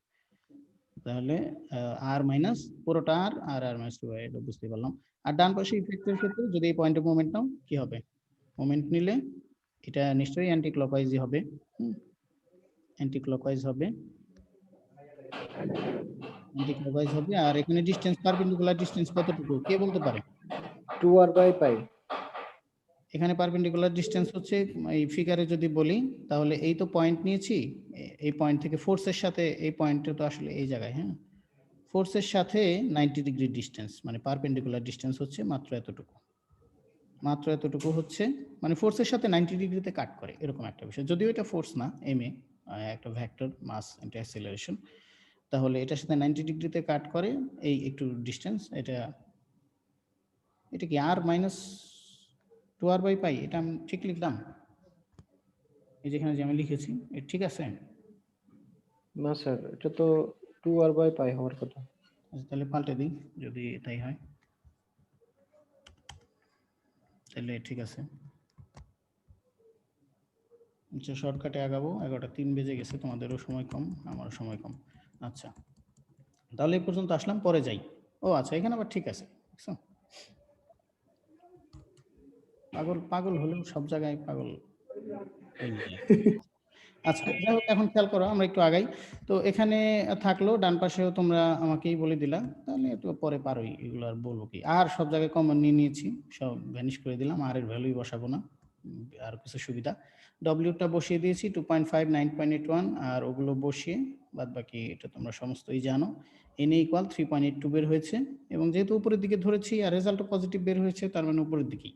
ঠিক একইভাবে আর মোমেন্ট নেওয়া দরকার নেই, সামেশন এফ এর তো ভ্যালু আছেই, এই যে এই ইকুয়েশন আছে না, এই যে এটা N A plus N B equal W, সেখান থেকে করে ফেলো, সেখান থেকে করে ফেলে এরকম N B equal W minus N A. তো ডব্লিউ জানা আছে 2.5, 9.81, আর এটা 3.82, এই হয়ে গেল 20.71, যেহেতু পজিটিভ রেজাল্ট আর আমি উপরের দিকে ধরেছি, উপরের দিকে ঠিক আছে। ক্লিয়ার এতটুকু পর্যন্ত? স্যার মানে প্রথমটা ওই যে মোমেন্ট যখন দিয়েছি তার দ্বিতীয় লাইনটা একটু বুঝিয়ে দেন স্যার আরেকবার। আচ্ছা, তাহলে আমরা দ্বিতীয় লাইনে আবার চলে যাই, এখানেই থাকি না, এখানেই তো সুন্দর আছে। জি স্যার, হ্যাঁ। মোমেন্ট নিলাম এই পয়েন্টে, তো প্রথমে বাম পাশের অংশের কাজ করব, সমস্ত মোমেন্ট, ফোর্সের মোমেন্ট গুলো কাজ করব। তাহলে ফোর্সের মোমেন্ট যদি কাজ করি, এখানে এন এ আছে, তাহলে এন এ হবে ক্লকওয়াইজ, তাই না? জি স্যার। তাহলে যে এই জন্য মাইনাস দিলাম এন এ, আর তুমি বললা একটু আগে ডিসটেন্স হবে এখানে কতটুকু? আর। আচ্ছা, তাহলে আর দিলাম। এটা ডিসটেন্সের নিয়ম হচ্ছে যে ফোর্সের সাথে, ফোর্সের লাইন অফ অ্যাকশন তো এটা, তার সাথে 90 ডিগ্রিতে কাট করে, এরকম জি একটা স্যার, জিনিস। জি এটা তো জি তোমরা স্যার। সমস্তই জানো, বারবার জি বলাও কেমন খারাপ। যাই হোক, এন ইন্টু আর লিখে, আর ডব্লিউর ক্ষেত্রে এটা হচ্ছে তো জানোই উল্টোটা, তাই না? অ্যান্টি ক্লকওয়াইজ ঘুরবে, তাহলে এই ফোর্সের লাইন অফ অ্যাকশন কোথায়? এরকম ফোর্সের লাইন অফ অ্যাকশন টোটাল, তাহলে এখান থেকে এই পয়েন্ট থেকে ডিসটেন্স কতটুকু? এতটুকু ডিসটেন্স কিন্তু বোঝা যায়, রাইট? জি স্যার। ফোর্সের লাইন অফ অ্যাকশনের সাথে 90 ডিগ্রি, তার মানে এই পরিমাণ ডিসটেন্স হচ্ছে, এটা কত? টোটালটা হচ্ছে আর, ওইটা ওই এরকম লিখলাম, টোটালটা হচ্ছে আর, আর থেকে 2 মাইনাস আর, যেহেতু এখান থেকে এই পর্যন্ত হচ্ছে 2 মাইনাস আর, আর আমার টোটালটা হচ্ছে আর, তাহলে এই অংশটা তো বুঝতেই পারলাম। আচ্ছা, আর এখানে এসে এই সামেশন অফ মোমেন্টের ইফেক্টে এখন নাও, বি পয়েন্টে তো মোমেন্ট নিয়েছিল, তাহলে এই পয়েন্টে মোমেন্ট নাও, এই পয়েন্টে মোমেন্ট নিলে এটা কি হবে? অ্যান্টি ক্লকওয়াইজ হবে না, তাই না? অ্যান্টি ক্লকওয়াইজ তো নাকি? জি sir, anti clockwise. Yes sir, anti clockwise. তাহলে এখন ই লিখবো, ডিসটেন্স লিখবো। ডিসটেন্স লিখবো কি, আমার পয়েন্ট থেকে এই ফোর্স বা যেটাই বলো, এটা লাইন অফ অ্যাকশন কোন দিকে?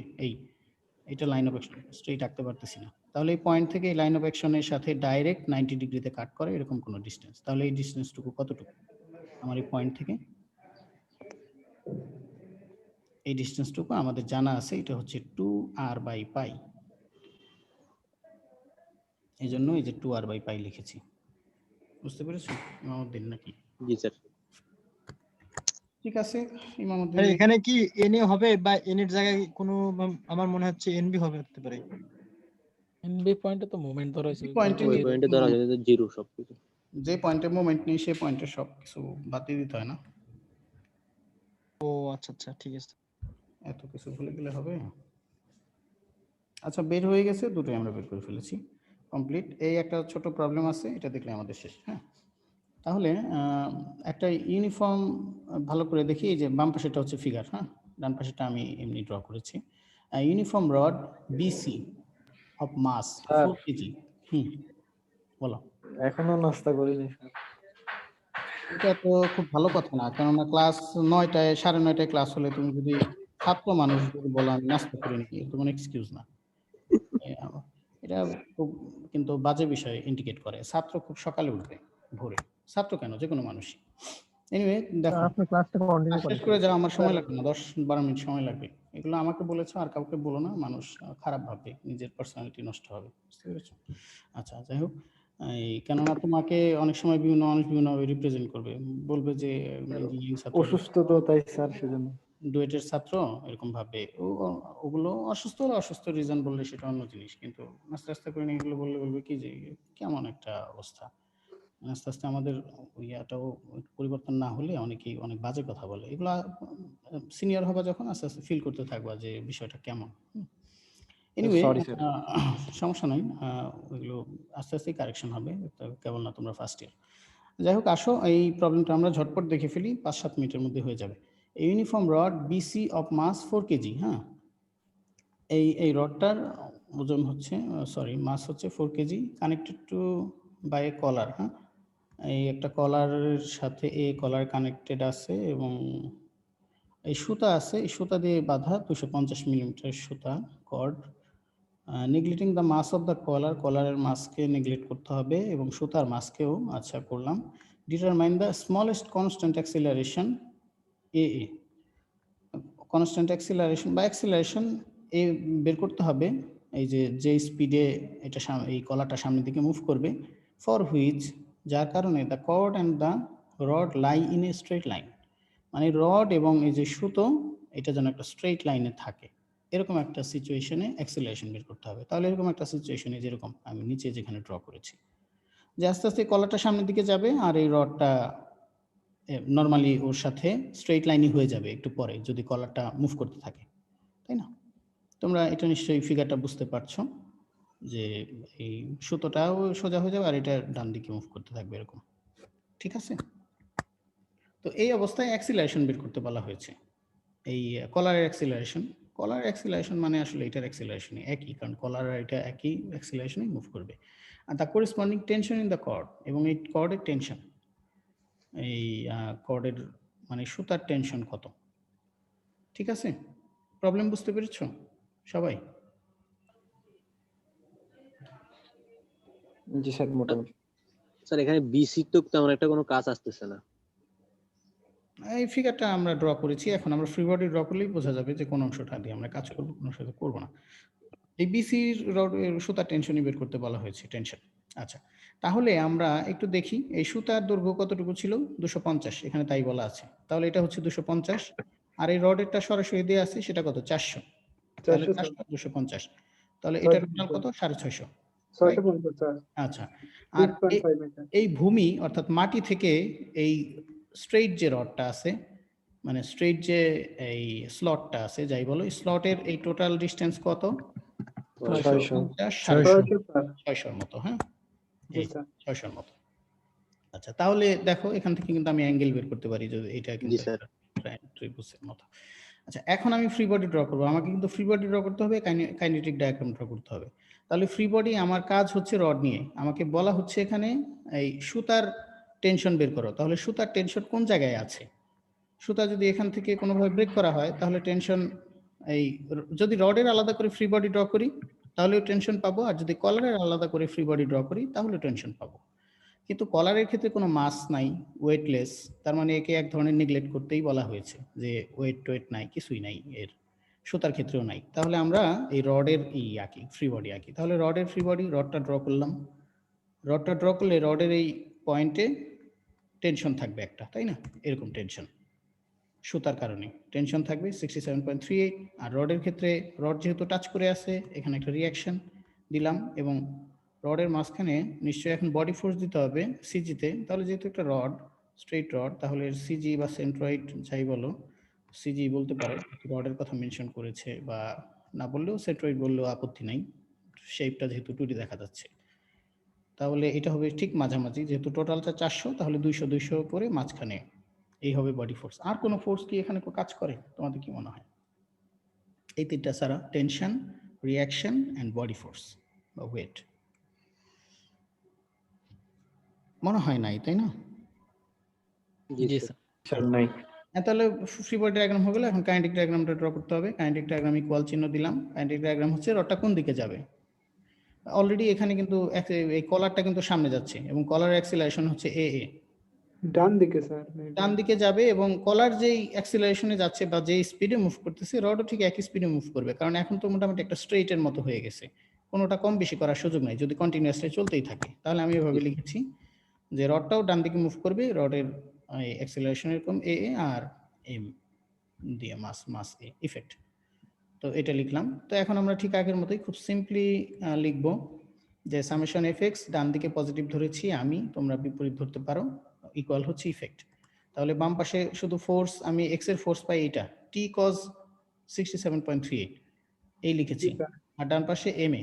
তো এই যদি আমরা বসিয়ে দেই তাহলে টি জানি না আর এম জানি, এ জানি না, এটা বের করতে হবে বোধহয়। তাহলে এই পর্যন্ত হয়ে গেল। এখন তোমরা সামেশন এফআই করতে পারো, আপত্তি নাই, কিন্তু আমি সামেশন এফআই করব না, আমি মোমেন্ট করব। কেননা আমাকে বের করতে বলা হয়েছে শুধু টেনশন, তাই না? রিঅ্যাকশন বের করতে বলা হয়েছে প্রবলেমে, হয়নি। না স্যার। তাহলে আমি রিঅ্যাকশনের এখানে মোমেন্ট নেই, যাতে রিঅ্যাকশনটা বাদ পড়ে যায়। রিঅ্যাকশনের যেহেতু আমার রিঅ্যাকশন নিয়ে কোনো অ্যানালাইসিস নাই, তাহলে আমি রিঅ্যাকশনের এই সি পয়েন্টে আমি মোমেন্ট নিব। সি পয়েন্টে যদি মোমেন্ট নেই আমি এভাবে লিখতে পারবো। আচ্ছা, এটা ওই কজ এটা ভাগ দিয়ে এই অংশটা এনেছি, যাই হোক। তো সি পয়েন্টে মোমেন্ট নিলাম, অ্যান্টি ক্লকওয়াইজ পজিটিভ ধরলাম। এখানে যদি সি পয়েন্টে মোমেন্ট নেই তাহলে এখানে একটু বোঝার বিষয় আছে। এটা কি হবে, ক্লকওয়াইজ হবে সি পয়েন্টে মোমেন্ট নিলে ডব্লিউ এর ক্ষেত্রে? জি জি স্যার। স্যার, ক্লকওয়াইজ হবে।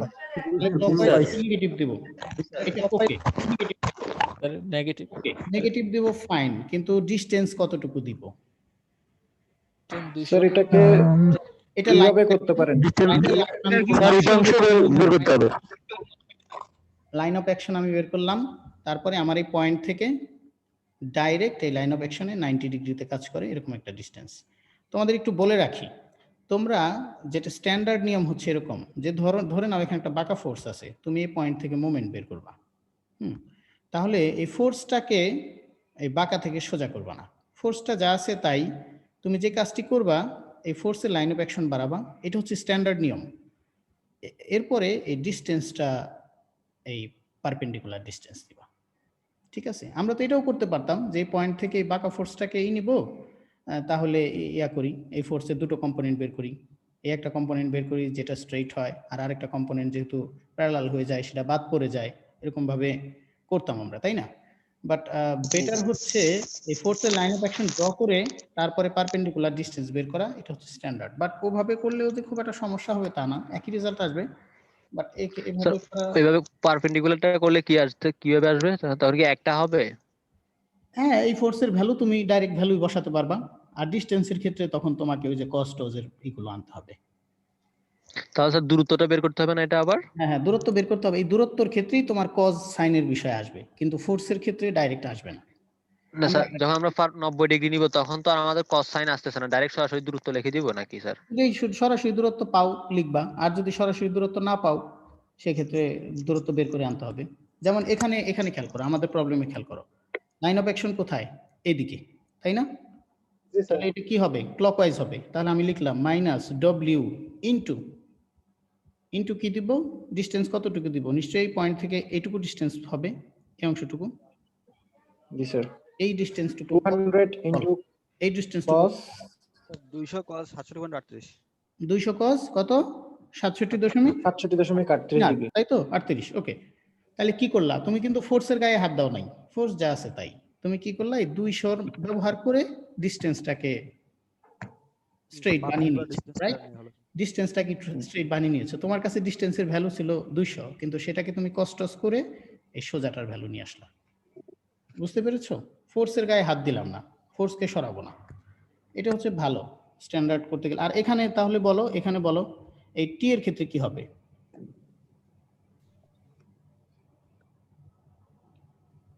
টি এর ক্ষেত্রে দুইটাই হবে স্যার, একটা cos একটা sin। কেন? কস সাইন তুমি যদি কস করো এদিকে আসবে, সাইন করো এদিকে উপরে যাবে। পারপেন্ডিকুলার কোন ডিসটেন্স আছে? মানে স্যার রড কে স্যার সাইন করলে তো পাবো স্যার। স্যার 700 cos এটা পাবো। তুমি ফোর্সে হাত দিও না, ফোর্সে হাত দিও না, ফোর্সে দিতে পারো কিন্তু আমার রিকমেন্ডেশন হচ্ছে না দাও। ফোর্সে হাত দিও না। তাহলে এখন দেখো তো এখানে কোনো পারপেন্ডিকুলার ডিসটেন্স আছে কিনা এই ফোর্সের ক্ষেত্রে। এখান থেকে ডাইরেক্ট ডিসটেন্স আছে, সেটা কত? না স্যার 400। আর 400 তো একদম এটা লাইন অফ অ্যাকশনের মধ্যেই আছে, কোনো পারপেন্ডিকুলার ডিসটেন্স নেই। যদি এই জায়গায় হতো তাহলে একটা পারপেন্ডিকুলার ডিসটেন্স পাওয়া যেত লাইন অফ অ্যাকশনের মধ্যে। এখন ডিসটেন্স দেখা যাচ্ছে 0 অ্যাকচুয়ালি। এখন ডিসটেন্স সিটে ক্রস করো তো sir. Line of action, sir ওটা ক্রস করে গেছে। হ্যাঁ লাইন অফ অ্যাকশন একবারে এই দিয়ে চলে স্যার গেছে। এটা তো 0 হবে। 0 হয়ে যাচ্ছে স্যার তাহলে তো। তার মানে ওই অংশ আমাদের আনারই কোনো দরকার নেই, এজন্য এভাবে লিখলাম -w। আর তোমরা যেটা বলেছিলা 200 cos সামথিং, আমি এখানে 200 না লিখে 0.2 লিখেছি, আপত্তি নাই 200 লিখলেও কিছু ডিসটেন্স নিয়ে কাজ করছেন তাই না? ইউনিটটা ঠিক রাখার জন্য লিখেছি। এটাই হচ্ছে স্ট্যান্ডার্ড, ডিসটেন্স নিয়ে কাজ করা, ফোর্সকে না করা, মানে ফোর্সকে চেঞ্জ না করা মোমেন্টের ক্ষেত্রে, বুঝতে পারছো? আর ফোর্সকে পুরো করতে পারো। মিশনে তো ফোর্স নিয়ে কাজ করছিলাম। হ্যাঁ আমরাও করেছি, বাট অ্যাডমিশন ফোর্সের দিয়ে কাজ না করাই ভালো। তবে তুমি করতে পারো, এখানে ফোর্স দিয়ে করো। এই একটা আসবে তোমার কম্পোনেন্ট, এই একটা আসবে তোমার কম্পোনেন্ট। এখন এই কম্পোনেন্টের কোনো পারপেন্ডিকুলার ডিসটেন্স আছে এখান থেকে? নাই, কারণ এখান থেকে এই পর্যন্ত গেলে পারপেন্ডিকুলার ডিসটেন্স হয় না, তো এটা তো 90 ডিগ্রি বেশি হয়ে যায়। তার মানে এখানে 0 হবে না। এই জন্য বেটার হচ্ছে ই দিয়ে করা, তাহলে আর কি কনফিউশনটা থাকে না। অনেক সময় ফোর্স এমন একটা কন্ডিশনে থাকে, তখন তোমার আবার কি চিন্তা করতে হয় যে ফোর্স আর এই পয়েন্ট যদি একই লাইনে থাকে তাহলে এদের আসলে শূন্য হয়, কোনো ডিসটেন্স থাকে না, শূন্য হয়। তখন আবার এটা মাথায় রাখতে হয়, এত কিছু দরকার আছে? আমার দরকার পারপেন্ডিকুলার ডিসটেন্স, সেই ডিসটেন্স আমি বানাবো যেভাবে হোক। আচ্ছা এনিওয়ে, যে যার যেভাবে ভালো লাগে করো, কোনো রেস্ট্রিকশন নাই। বাট বইতে পাবা এরকম করে ডিসটেন্সকে চেঞ্জ করেছে, বইয়ের মতো করে করেছি আমি। যাই হোক এইটা। আর ডান পাশে চলে আসো, ডান পাশে অনেক সময় হয়ে গেল। ডান পাশে এই সি পয়েন্টে যদি মোমেন্ট নাও তাহলে কি হবে? এটা কি ক্লকওয়াইজ, রাইট? ক্লকওয়াইজ। তাহলে মাইনাস দিব। আর ডিসটেন্স কতটুকু হবে? এটা লাইন অফ অ্যাকশনে আগাও, এটা লাইন অফ অ্যাকশনের দিকে, তাহলে ডিসটেন্স হবে এইটুকু। 200 sin 67.8। এই তো আমি লিখেছি, এই থেকে চলে আসবে, সবই দেখেছি, বসিয়ে দিলাম, সব জানা শোনা আছে। এ বের হয়ে যাবে 4.09, পজিটিভ বের হয়েছে, এজন্য ডানে ধরেছি। আর তার সাথে বের করতে বলা হয়েছিল টেনশন, তাহলে টেনশনের জন্য এই যে এই অংশটা আগে থেকে বের করলাম, 10.40 গুণ করে দিলেই হবে 10.40 42.54 মিটার। ঠিক আছে, ওকে।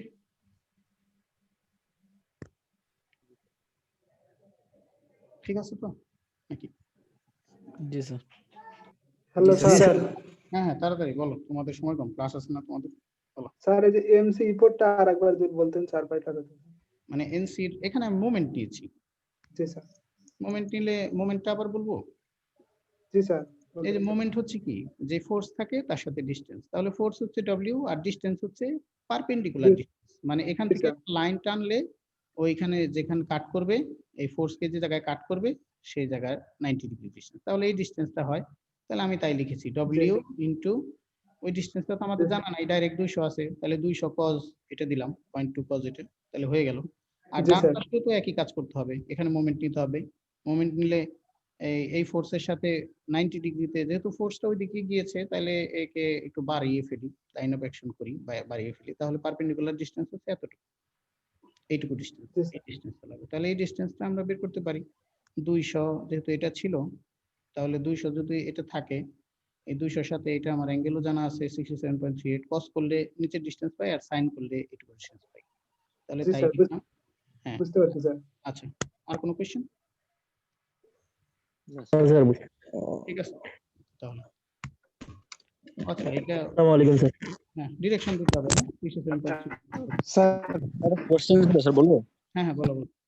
স্যার পেয়ার মোশনে স্যার চ্যাপ্টারটা যে করা হয়েছে স্যার, ওতে তো মনে করেন যে স্যার একটা টার্ম তো এক রকম, তা স্যার ওই কি মানে কি বেশ একটা সমস্যা আসছে স্যার, মানে সলভ জি করার স্যার, জন্য। ওখানে কিছু প্রবলেম স্যার।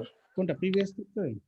জি স্যার, প্লাস লেসন মানে স্যার 6 মানে আর কি স্যার পেয়ার মোশনের চ্যাপ্টারটা যে আছে ভেক্টর মেকানিক্স মানে কি বই, হ্যাঁ হ্যাঁ হ্যাঁ এই মানে চ্যাপ্টারে মনে করেন স্যার প্রত্যেকটা অঙ্ক এক রকম আছে, তা করতে গেলে তো সমস্যা হচ্ছে আর কি একটু বেশ। আচ্ছা কোনটা কোন জায়গায় প্রবলেম হয় সেগুলো নোট ডাউন করো, আমাকে মেইল বা হোয়াটসঅ্যাপে লিখে রেখো, আমরা পার্টিকুলার একটা টাইম নিয়ে সেগুলো আবার ডিসকাস করবো, অসুবিধা নেই। স্যার হ্যাঁ, তোমার মানে কি তোমার কোন প্লেন মোশনের ওই অ্যাক্সেলারেশন পার্টটা স্যার, অ্যাক্সেলারেশন পার্টে যখন আই জে কে তে অঙ্ক করি তখন সমস্যা হয় আর কি। অসুবিধা নাই, যে প্রবলেমে যে জায়গায় প্রবলেম হয় আমাকে হোয়াটসঅ্যাপে বা মেইল করে নাম্বারগুলো দিও, আমি একটু দেখে রাখবো, এরপর আমরা একটা টাইম নিয়ে বসবো, ক্লাস টাইম ছাড়া, ঠিক আছে? অন্য টাইমে আমরা জুমে ডিসকাস করবো প্রবলেম নিয়ে, অসুবিধা নেই। একটা ক্লাস করা উচিত। হ্যাঁ হ্যাঁ, একটা দুইটা পাঁচটা যতগুলো লাগে আমরা করবো, সমস্যা নেই। তোমাদের জি ফ্রি স্যার। টাইমে আমাকে টাইম দিও, কয়েকজন মিলে, সবার হয়তো প্রবলেম না থাকবে, 8-10 জনের প্রবলেম, 5-6 জনের প্রবলেম, তো তারা সবাই, এটা বেটার হয় সিআর এর সাথে একটু কোঅর্ডিনেট করে, যে সব নাম্বারগুলো, যে এই নাম্বারগুলো আমরা একটু বুঝতেছি না বা আমার কনসেপ্টের সাথে কন্ট্রাডিক্টরি, তাহলে হয়তো ওই নাম্বারগুলো, কয়েকটা নাম্বার আসলো, সেগুলো নিয়ে আমরা একসাথে বসলাম, যার যার প্রবলেম সে বসলো, যার প্রবলেম না সে বসলো না, তো ঠিক আছে। ফিজিক্যালি ক্লাস হলে তোমরা আমার চেম্বারে আসতে পারতা, কিন্তু যেহেতু সে ব্যবস্থা নাই, তো আলটিমেটলি আমরা জুমেই এই কাজগুলো করতে পারি। হ্যাঁ, ঠিক আছে, ওকে, তাহলে ভালো থাকো সবাই। আচ্ছা, ভালো থাকবেন। হুম।